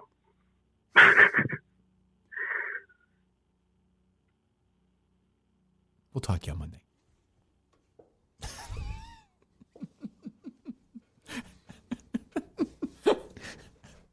His last show was like, it was literally like a funeral. It's like you're a fucking talk show. Was. You're a sports talk show host. I think I'll get out of here. Half the people in the car don't even fucking know who you are. They're just driving to get their sandwich and going home. Easy for me to say. I made my exit like a fucking massive drama. But I mean, Also, the guy who was doing the show that was getting a promotion. Well, he got fired. Yeah, and knew about Dale getting fired for months and never told him. And Dale knew about that and they never discussed it on the air. Very strange. I got a nice letter today from Harry Sinden. Ray Bork checking in. Oh, it's Cam Neely called. I don't want to, it's very nice of him to call. I didn't want to get into a fight. He was quite a scrapper in his day. And maybe so am I guess. That's what he said to me. But I thought, well, it's different. But we're all fighting together, aren't we, against this? Nice package, Bear. And as I was reading his letter, I thought, he didn't have to do this. But it just shows the strength of humanity. A very classy individual. Everyone's very classy. Got a nice note from Jonathan Kraft. Means a lot in times like this. Oh, it does? Does it pay your fucking cable bill? Why don't you mail that in instead of your fucking, and see if the guy says, we're good. We're good with that. We're good with that mortgage payment. That's very classy of them. Call somebody else. I like that most of the audience, if I had to guess, has no idea who or what we're talking about. Check out. Go suck an egg. That's what I'd say. Go pound sand. Go suck an egg. CrossFit asshole. Very hip reference. I was trying to my Steve. We'll find your CrossFit. CrossFit. I wonder why that was the first thing that came up on that guy's phone number. He runs a CrossFit gym. Well, that's again not necessary to broadcast, Steve. Idiot. Literally, everybody should be answering their phone right now. Everyone should be home. Unless they're fucking. Or dying, I guess, too. Steve's gotten raunchy. What is up with this orgies and fucking and... What's wrong with you? Very sexual Cooking being. naked? Like what? All this pent-up aggression. Your call has been forwarded to an automatic... Wow. Fuck them. All right. We'll talk to you tomorrow. This was pretty reprehensible. I don't know how it can be anybody's idea of humor.